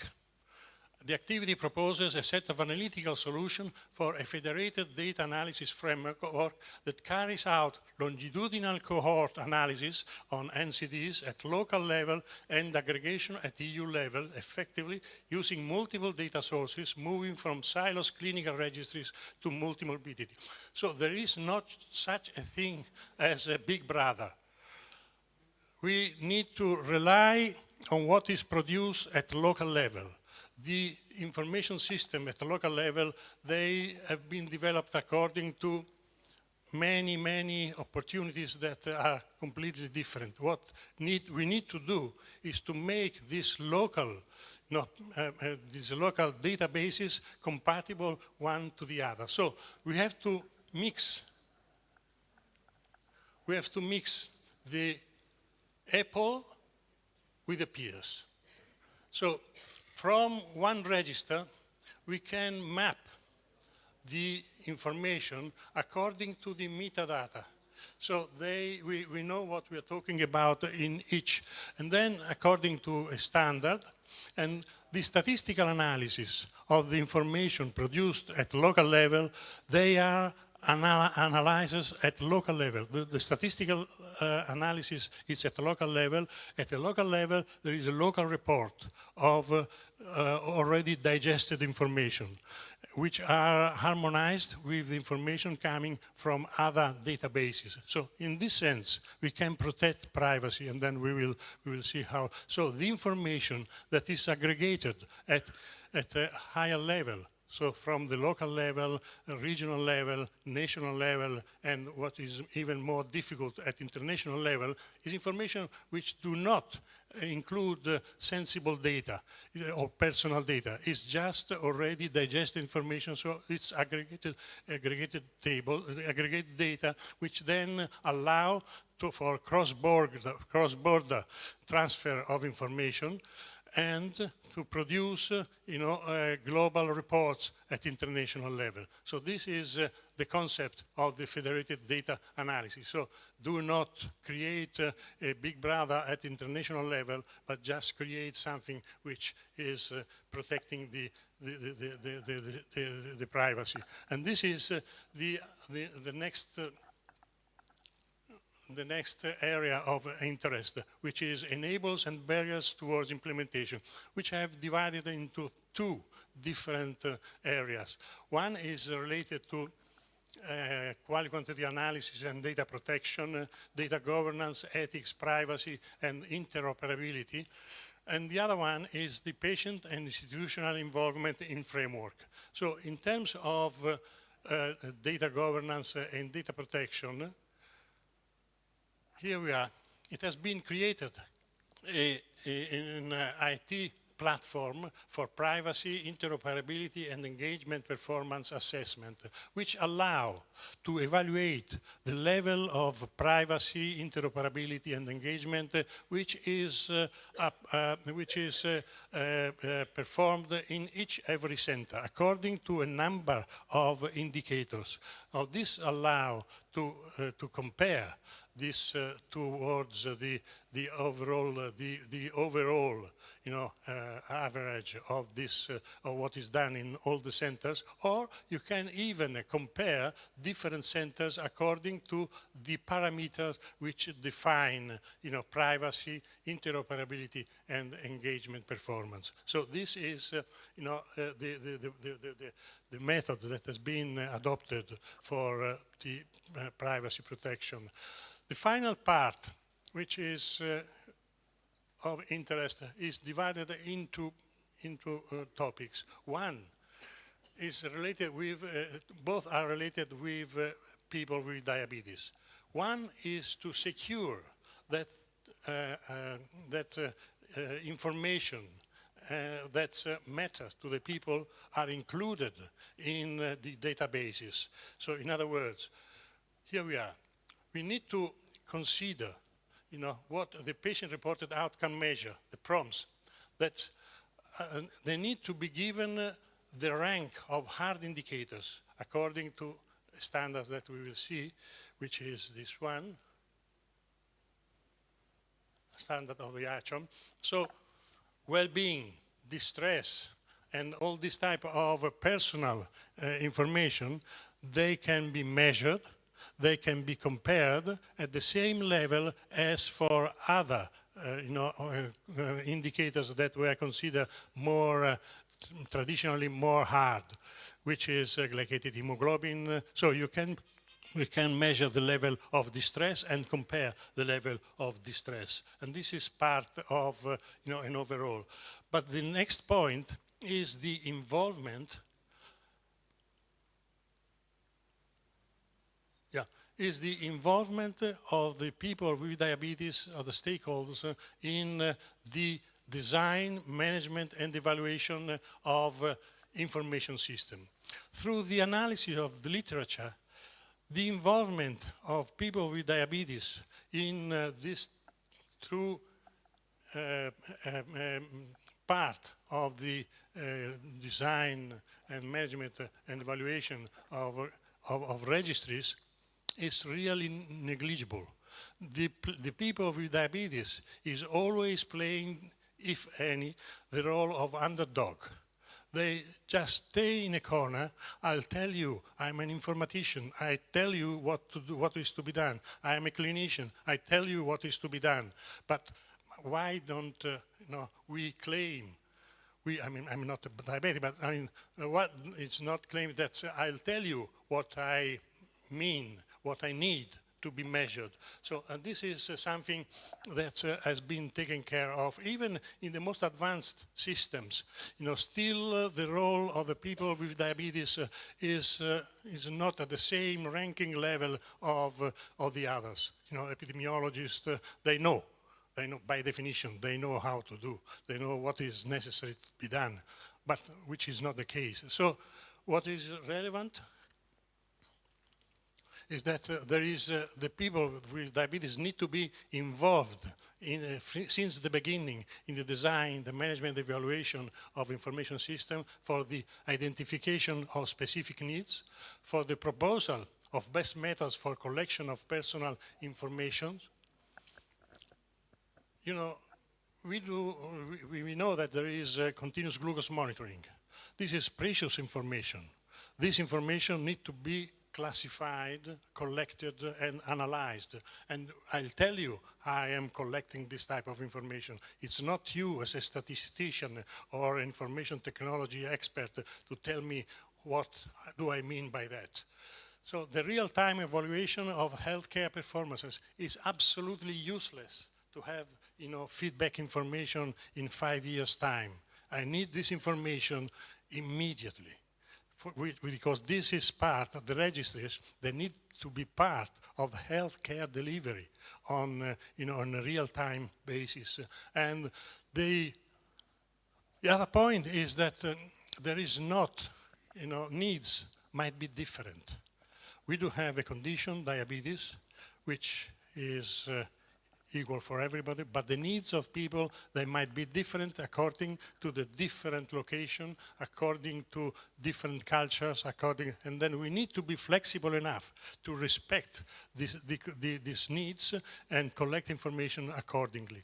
So this is, in order to respect the environmental differences in different settings, a unique model for patient involvement is not feasible nor appropriate. We cannot say, we could have done, someone said, well, let's put down a model. This is the way to collect information in the way the people with diabetes need to be informed and need to be co-opted into the production of the registry. But this can be different in Bermuda or in UK or in Italy, so we need to have something which is flexible and need to be tailored according to the local needs. So we can start from what matters is detailed metrics to tailor local needs, starting from 3 basic questions, which is why to involve people, who to involve, which is not easy to select who is to be involved, and how. And from here, we start from here, and we have different possible solutions according to different opportunities, and this is where we have to consider. As a result, this is in a nutshell what has been the problem. So the first phase of the chief initiative has been concluded in September, and then a number of deliverables have been submitted to the EU Commission. But based on this deliverable, a number of scientific papers is to be prepared. And I'm glad to say that an agreement has been obtained with Frontiers in Public Health to have a special issue on the design of collaborative framework for sustainable health indicators in Europe using diabetes and its complication as a scalable model across disease domains. So this volume will be fully dedicated to the chief initiative, and I'm glad to say that in October and in November already 3 papers have been published. They are available in the net. 3 days ago, before coming here, a 4th one had been, I've been communicated, another one has been accepted. And just while attending the first session on this meeting, I was informed that another one had been accepted. So there is a list, a full list of this paper that can be used for evaluation. So what next? the finalization of planned papers, a publication of the Chief Manifesto, design of pilot initiative for implementing of Chief, search of EU support for further operative exploitation, and in 2026 onward. What about a formal synergy between the Valletta call to action, and Chief? I mean, this could be a win-win situation. I mean, we at Chief, we are looking for strong political support, and this group can provide such a support and then giving, meat to what they are doing and not just providing talk. And I would just like to say that this is not a suggestion, but a proposal. This is the end of my presentation.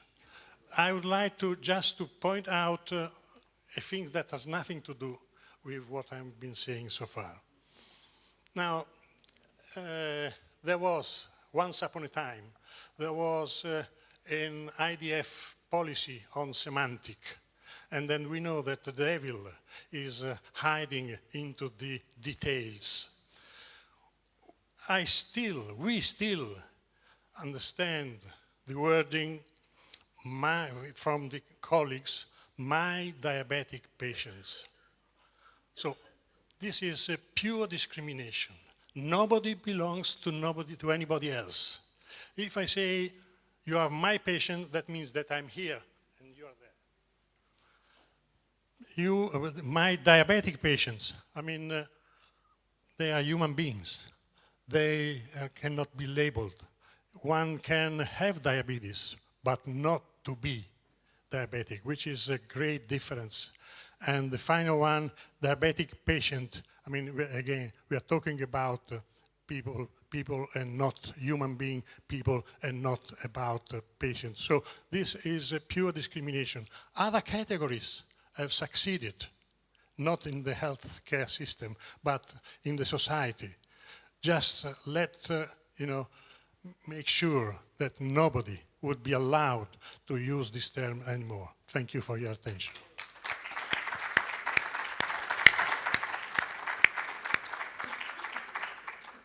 Thank you very much, Massimo. That's a fascinating explanation of what you've been doing and what is needed in terms of data. And you're absolutely right that the terms we use must be understandable by not just the experts, but by people. Yeah. And if not, then they will go on being misled by other people feeding them statistics which are either not accurate or not comparable. So there was a question. Yes, please.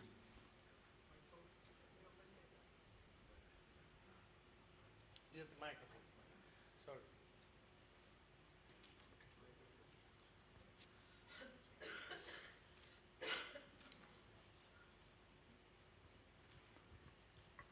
So, Gordon. Thank you, and congrats, a great presentation.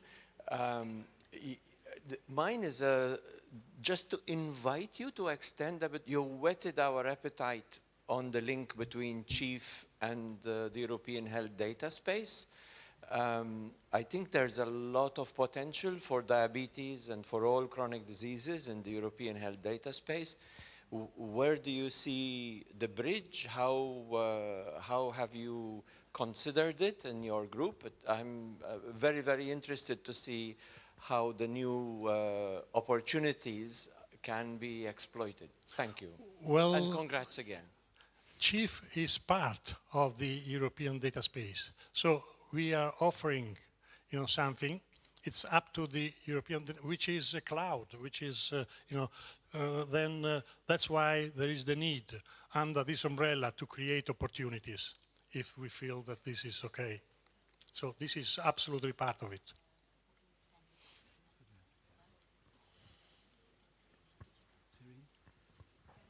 Yeah. Okay. So can you tell him? Thank you very much for the detailed explanation. I was very attentive to that, and being myself involved in some research lately, I would like to commend on the work that you've been doing. People might think when they see a paper that it took some time, but they never know how much time, how much in depth. So thank you for the years you have dedicated to this. And we've had conversations yesterday and the day before about that. Now, what I would like to thank you the most for is for the last part of your talk, the one that came from your heart. I understand that at many occasions, professionals, when they say patients or they talk in this way, they don't mean bad, but we need to work on the change in narrative. So what you said is of extreme importance, not just to you and to me, but to every single person living with diabetes. It means a lot to them. To the society. Yes, to the society at large, but mostly in respect of them. So thank you for pointing that out. Okay. Thank you. Any other point or question? If not, Sana. I wanted to ask you about, there has been a growing movement around a data protection charter, again being fueled by the diabetes community itself. And it revolves a lot around the right of people with diabetes to their data and what they want to share, how they want to share, and their right to having access to it whenever they want it. Is there anything in Chief that reflects that priority that has come out again and again from the diabetes community? Because, so for example, when I'm using my device, I know there's data, but there's a time limit to that data. That data might go into the company's database, but I don't have access to it after a certain time period. Similarly, I can't decide what parts of that data I want to go into that database and what I can't. I may decide to give all, but I'm not given the choice at all. These kinds of perspectives, is there anything in Chief that reflects on that?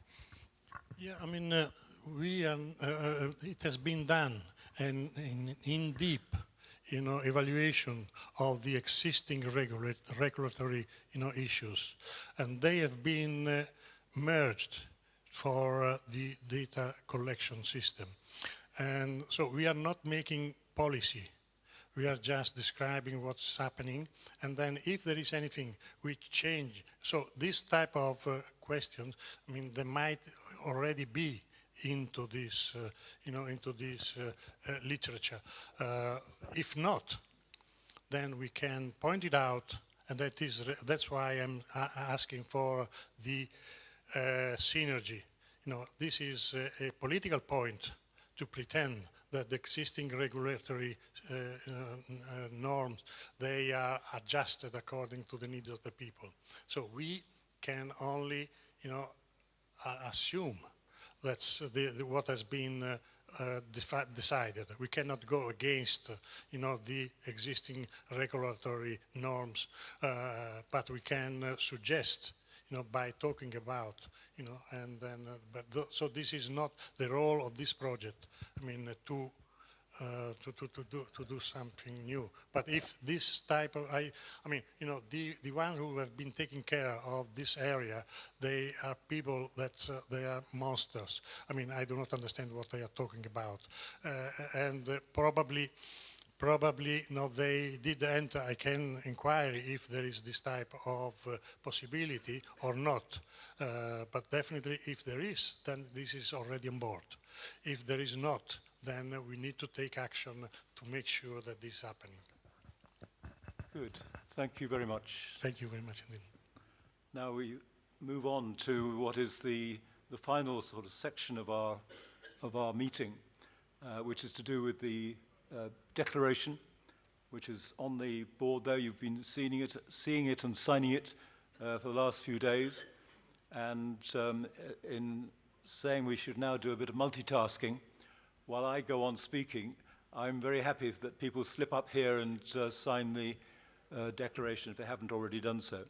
Can I also make it clear that we have got a concession, except for Professor Massimo, apart from yourself, unfortunately, because you stepped into the lion's den and for some reason they would like you to clear your room now.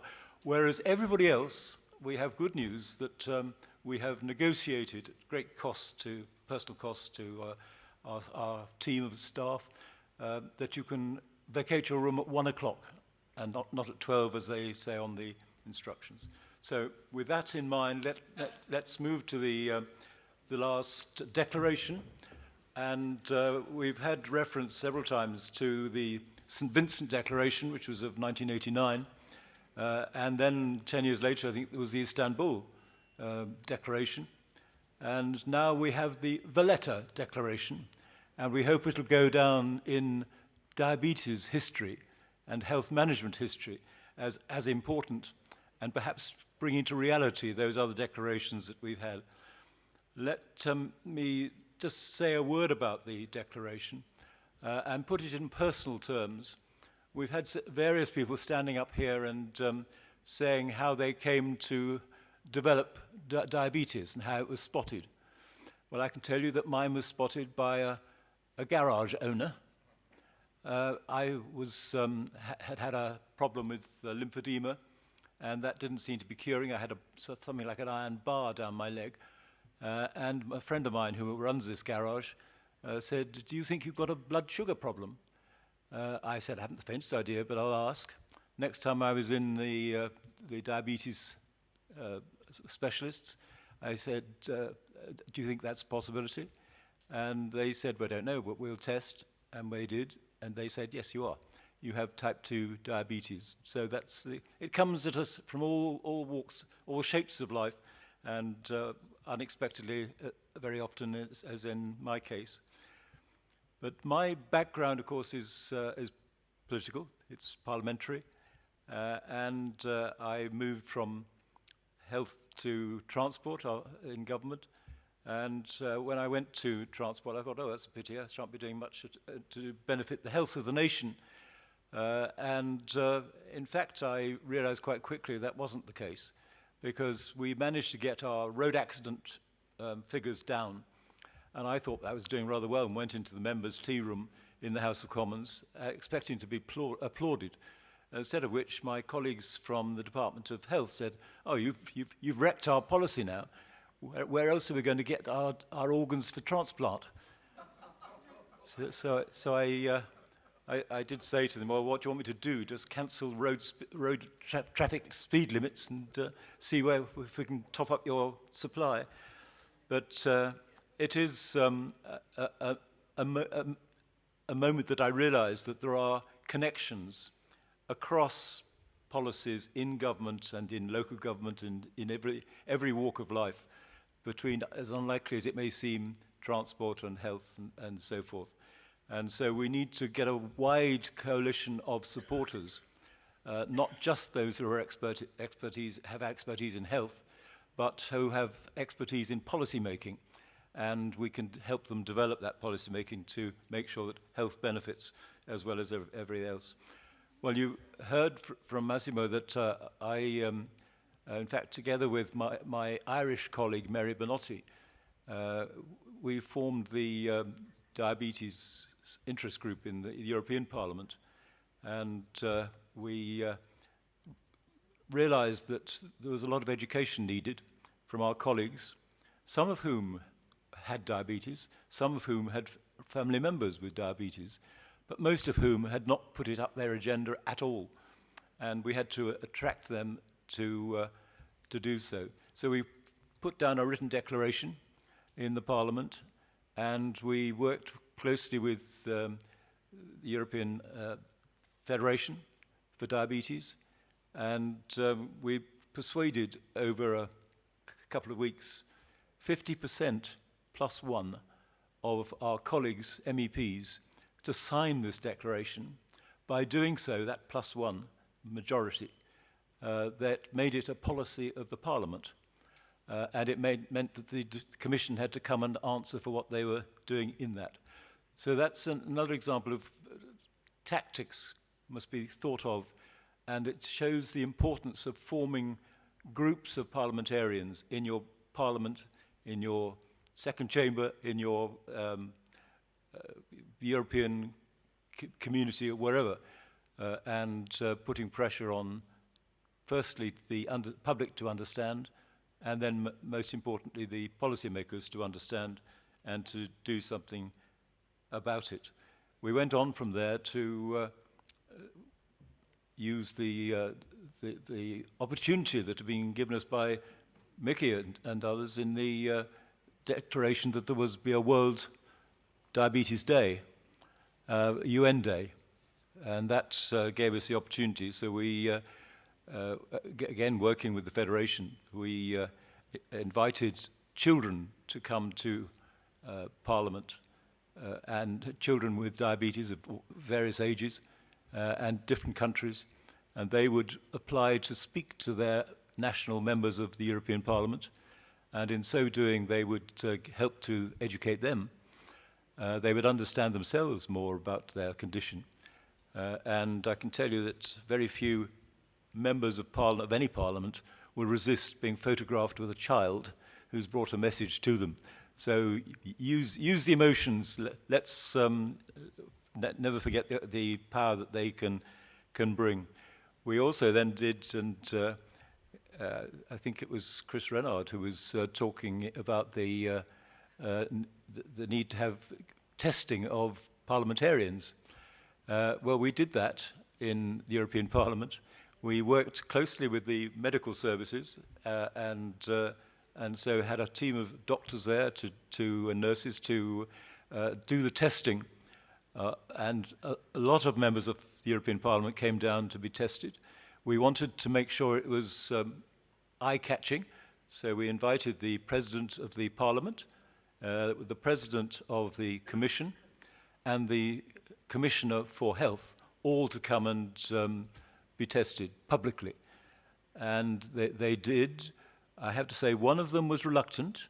My good friend Romano Prodi, who was the Italian president of the Commission at the time, he came and looked around the information that was on display, but he was reluctant to actually sit in the chair and be tested. And when I spoke to him, he said, "Oh, I've never been tested for anything in my life." And I said, "Well, it's time you were." And he said, "Well, supposing it shows I've got a bad condition." I said, "It'll be entirely private between you and the testers, and you will go and get some information and support from your medical advisors." And he eventually sat down and was tested, and he proved to be exactly on a par with every other member who is average. And he immediately jumped up and said, "I'm normal, everybody. I'm normal. Come and be tested." So that was a good ally that we gained in the process. And I think the final work of that group that I was particularly involved with was the next year when the World Diabetes Day came along, and we'd had children the year before, and this time we had sportsmen. Sports people who had won medals at the Olympic Games. At that time it was Moscow Olympic Games. And they came, and we had not our own celebrated rower, but people from all countries, including the winner of the Tour de France, who was a Spanish member, and rowers and athletes and all sorts of people who had got gold medals. And gold medals with diabetes was the message. And of course, ask a parliamentarian, "Would you like to be photographed with this celebrated gold medal winner?" "Oh, yes, of course, we'll be there." And we had almost a traffic jam of people waiting to be photographed with their celebrated supporter. So that it shows, I think, that by doing that, making it a bit of fun too, making it enjoyable to go and experience this thing. And since then, I've noticed in the European Parliament, a lot of other medical conditions have been using this as a way through the testing and perhaps the celebrity elements. Well, while I was in the European Parliament, I was a Vice President of the Joint Parliamentary Assembly of the European Union and the countries of ACP, Africa, Caribbean, Pacific. And that both brought them to us in Europe, but also we went to visit their parliaments and so on in those countries, according to their choice. And it gave me the opportunity while we were there, it wasn't necessarily on the agenda, to ask about their health policy, ask about their mental health policy, and certainly to ask about diabetes. And I recall when we had gone to Mali in Africa, and I said, I'd like to meet the service that you, see the service that you provide for people with diabetes. And they introduced me to one young man, and he says, I'm it. And he was running a French charity called Santé Diabète Mali, and he showed me how they had 2 doctors for the whole country. They had 1 or 2 nurses. They had a bit of support in the capital's hospital, but nothing in Timbuktu or anywhere like that. And he said, of course, with the problems we have is patients have to pay for their own medicines. There's no free health service here. And when it came to insulin, he said, if a family has to pay for insulin, that's 38% of the family's income for the year. And that's the challenge we have. And it's the understanding I think we lack sometimes in the North when we don't realize the challenges that the South faces. And we need to consider that when we're working out on our aid and other investment programs. But our work can be important.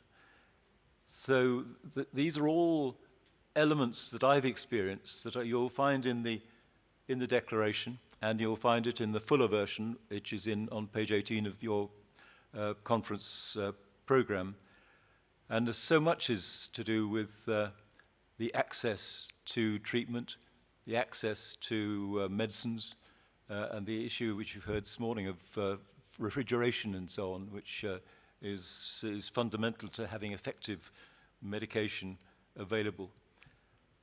And I've been in recent years to both Ukraine and to Gaza. And I've seen there the needs that they have. I wasn't there when the worst of the violence was taking place, but I see it, I know it, and I know that there is a particular case to be made for looking at our population movements, to put it in the most general term, which may be refugees, it may be people seeking to emigrate and go to another country for opportunities' sakes. And a lot of them go through a lot of effort and a lot of pain to reach the countries who are not always very welcoming. And I know in my country we have a not very welcoming culture in many parts. But we need to think about who these people are and what their needs are. And if we were able to put them through a mesh to see what the health needs are, as well as financial and other needs, human rights needs, then that is part of what I think is our responsibility as worldwide parliamentarians. Well, I see on the declaration reference to the technology, the digital support that we need to encourage. And I know that from day one of my experience of diabetes, I was given a little book into which I was supposed to put my home-checked blood pressure and my home-checked blood sugar jabs. And so I went through some months filling up these books. And then it occurred to me that I'm filling up these books, but nobody else ever looks at it. So what is the use? And when I said this to my specialist, he said, well, you don't need to worry about that too much because we'll do the 6-monthly check when you come in for the hospital. Well, that's fine, but it doesn't encourage me to go on testing myself. So helping people to understand what they are doing is important, but having distance monitoring is also important. And that's one of the requests that we take on board, the digital opportunity of testing remotely so that you're not intervened on without cause, but someone who has the expertise can spot if something's going wrong with your treatment and can call you in for a check and so on. So all those are important elements of what we're doing and why we need to have this petition widely supported and widely understood within our policy-making fora. And that means taking it, getting to your colleagues, getting to the supporters of diabetes and patient groups, and never forgetting that I've always maintained that in health there are 3 areas of expertise, and that doesn't include the policymakers necessarily, but the 3 are the scientists who do the research, the practitioners who look after us as in doctoring and nursing and so on, and the patient who understands from his own experience what it is like to have diabetes and what the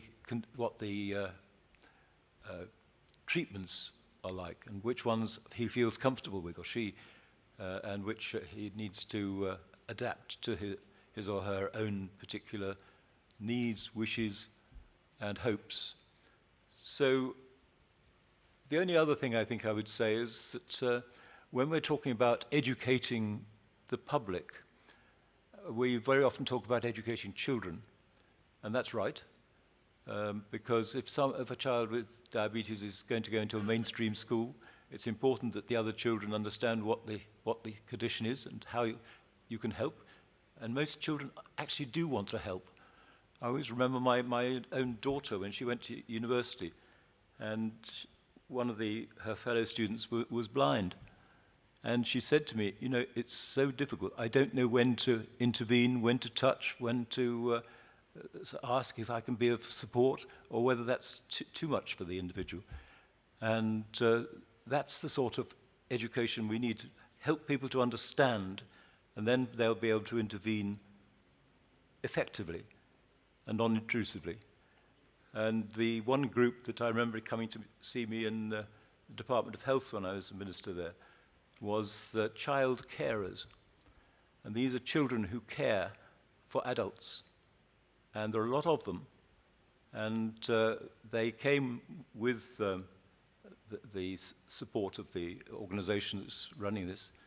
And I asked the people they'd come with to leave the room so that I could talk to the children on their own. And listening to them on their own, they opened up more than they would if an adult was with them. And it was very clear that the things they wanted was, first of all, I want to be in touch with people who are in a similar position, so I can compare notes and I can see what you're doing to help and what I need to do. And that's an important part of education, talking to your peers. The second was, let me be a child. I'm a child, I need to be occasionally naughty and not so compressed into a format or formula that that's not possible to be a child. And the third thing was, don't take away that responsibility. The last thing they wanted was to be freed of responsibility for their parent or sibling or whatever. They just wanted to be able to cope with it. And that's also part of the education. So all these things, I think, are elements of our declaration. And behind it all, of course, is the financial one. And I talk about the financial one not just as the cost of looking after people with diabetes or even the cost of preventing diabetes, but I'm talking about the cost to the exchequer of each country of revenues lost because people with diabetes are not able to work and earn and pay taxes on what they earn to the extent that they would like and the extent which they should be able to do. So that's part of the cost that we must help policymakers to understand and our colleagues in policymaking to understand. And then perhaps we can see spending as a real investment in health of our colleagues and our constituents and our friends and families to do more for diabetes. And that's what this conference has been all about, and it's been a great experience. I've thoroughly enjoyed listening to the experts, all sorts, and thinking of ways in which we might improve our own activity. If I just finish with a story of President de Gaulle, if you remember him. He was a chunky figure in politics in the post-war period from France. And he was visiting the Louvre on one occasion and went round looking at the pictures with the director of the Louvre. He said, "Oh yes, I recognize that's a Manet. No, Monsieur le Président, that's a Monet. Ah, and this one is a Gauguin. No, Monsieur President, that's a Van Gogh." And he said, "This one, I'm sure I know. I recognize that. That's a Picasso. No, Monsieur le Président, that's a mirror." And I think my final message is, if you want to know who's responsible for the future policy for people with diabetes and any health condition, is to look in the mirror, because that's who's responsible. Thank you.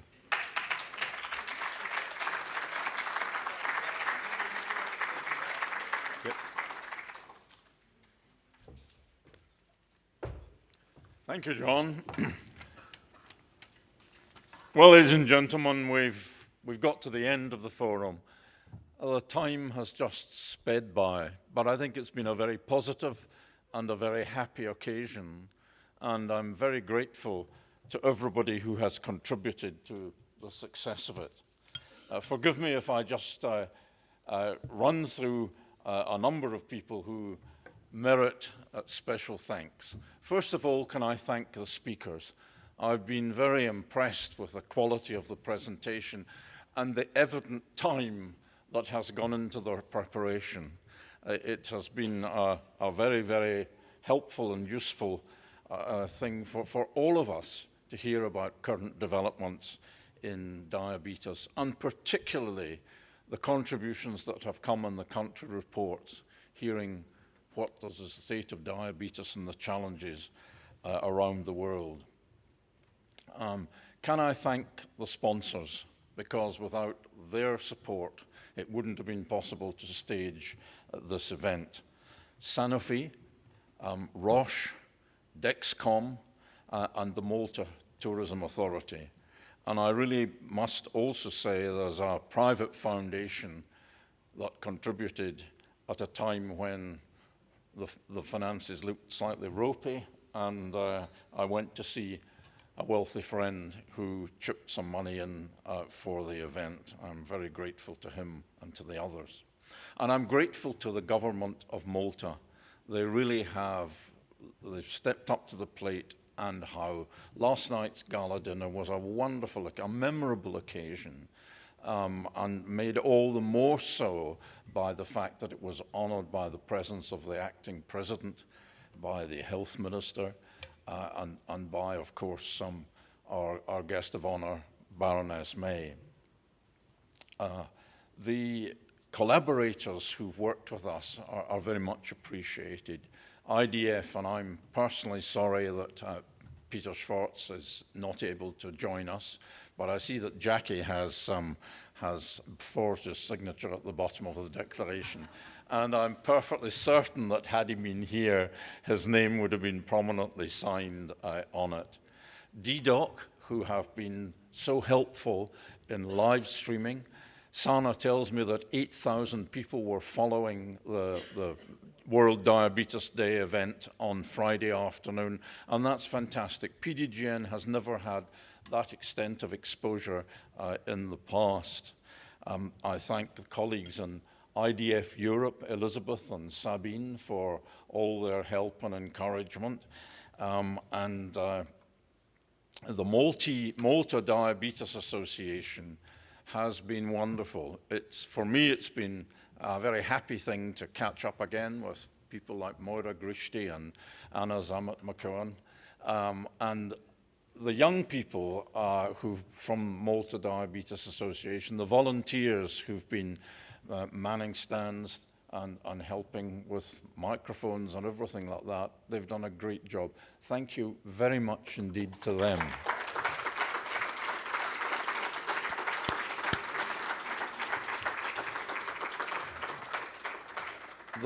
The volunteers and those associated with Malta Diabetes Association are people who live with diabetes, and it's wonderful that Chris has been able to enroll you to come and help. Thank you very much indeed for that. One of the things that has worked, I think, very well is the amount of media coverage that we've been able to generate. There have been previous PDGN forums, but they haven't managed to make the national news in the country where we were meeting. It was helped, of course, by Baroness May's presence and by the support that engendered. So wonderful. Next time, Chris, that you meet the editor of the Times of Malta, would you thank him from PDGN and me personally, because I said to him, I hope that you'll be covering our event tomorrow, which he did. We've had great support here with audio-visual and everything like that. I'd like to thank Chris Barbara and his team who they've worked in the background, but they've provided an essential service. And I shall be really interested to see some of the live coverage that we've got with that.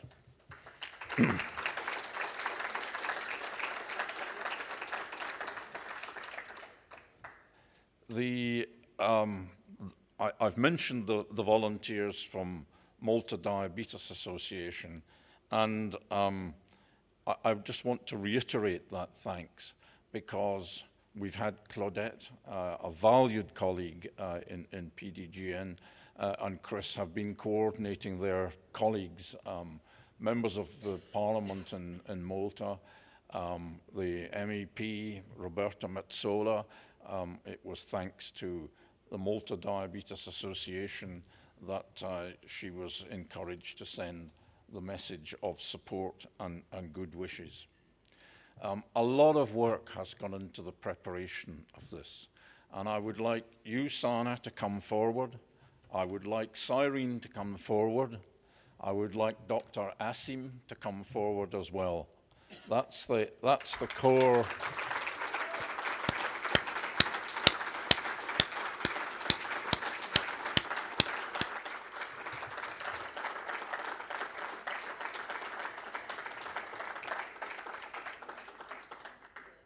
That's the core of the people who have been working tirelessly.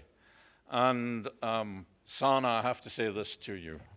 There's not terribly many women I would get out of bed at 6 in the morning to speak to, but it was a pleasure to talk to you on Zoom, on Google Meet, when it was still dark in my country, and to hear the progress that's been made. Sana, in particular, has worked like a Trojan. She became the Secretary General in the late spring, and all through the summer and the autumn, she's been working on the preparation for this event. Meticulous in detail and pretty good at keeping me in order. Well, almost keeping me in order. Sana, thank you very much indeed. And Cyrene, thank you. Thank you very much. And Asim, thank you for your support for this event and for supporting Sana as you do. Ladies and gentlemen, I'm fortunate in PDGN that I have two co-chairs, in Chris and John, who are valued colleagues, excellent at offering advice on things. We've got the wisdom, the years of John's political experience, his knowledge of European health, and it's been invaluable.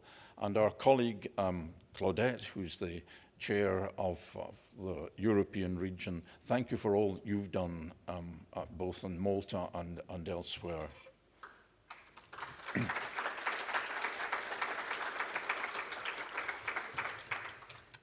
People have asked about the future, and what we certainly will do is to consider very carefully the forum that's taken place, the areas where we want to go further, the practical experience that we'll learn from all of this. But we'd like your input. You're the people who have come.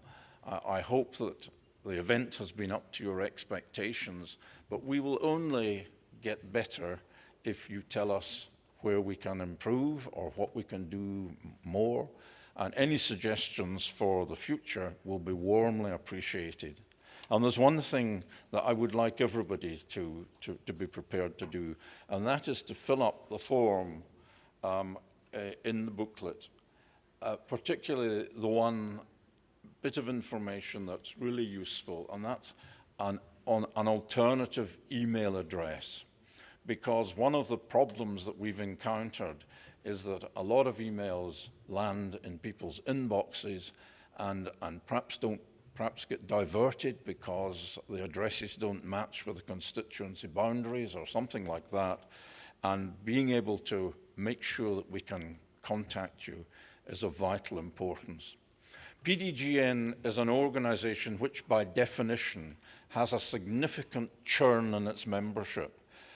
Members of Parliament get elected and then get perhaps defeated, or they retire from Parliament, and there's a danger that we lose the connection. If we have a private email address, and if parliamentarians sadly have to leave Parliament, they can remain as alumni of PDGN. And I don't know whether, I think Florian has gone, but Florian Buttigieg, who was a senator in Romania, came to the first PDGN Forum at Melbourne, and he was inspired to discover that there were other people in other countries who were facing the same challenges as he was. And Florian was much involved with PDGN. We were really pleased when Florian became the health minister in his country. In fact, he had 2 terms as health minister in his country. And he was able then to get his hands on the levers of power and start to advance the diabetes agenda, which he did very successfully. Another person who I must just mention is Guy Barnett, because Guy was the co-founder of PDGN, and Guy's lifetime commitment to diabetes as a politician has been truly remarkable. And Naomi and I have been to Tasmania and seen all the things that Guy does. Guy is now the Deputy Prime Minister of Tasmania, and he's in a very influential position on health matters and on a wide variety of other government decisions. And it's great to see members of our organization who've been inspired to progress in the things that they're doing in their country and putting into practice the kind of policies that can make life better for people with diabetes. So that I end by saying that that's the reason that we're all here, because our lives have been touched in some way by diabetes, and we know that government and legislators play a vital role in ensuring that the framework of policy is something that favours and encourages people with diabetes to stay as well as possible. So thank you all very much indeed. Sana will always be happy to hear from you. It's a very simple email address, sana.ajmal@pdgn.org.uk. And if you feel like copying me in, a very simple thing, sirmichaelhurst@gmail.com. So let's all adjourn now to lunch. And for those who are leaving shortly, safe journey home. For those who are staying on, I hope you'll enjoy this beautiful island and the lovely weather, the sunshine that we've not seen enough of, but we'll be able to enjoy this afternoon or tomorrow. But however or whenever, safe journey. Thank you for coming, because without you, there would have been no forum.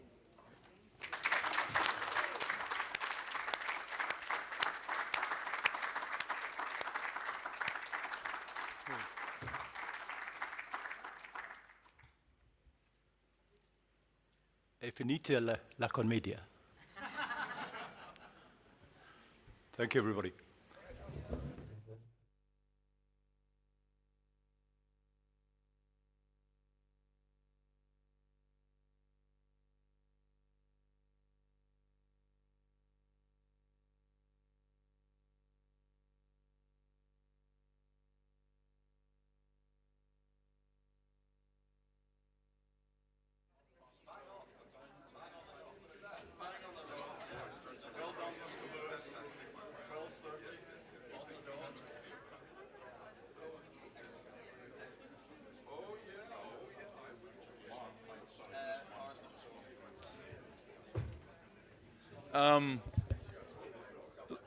Friends, can I just remind anybody who hasn't signed the declaration that they should do so. We're checking on the names, and there'll be no lunch for anyone that hasn't signed. Thank you very much.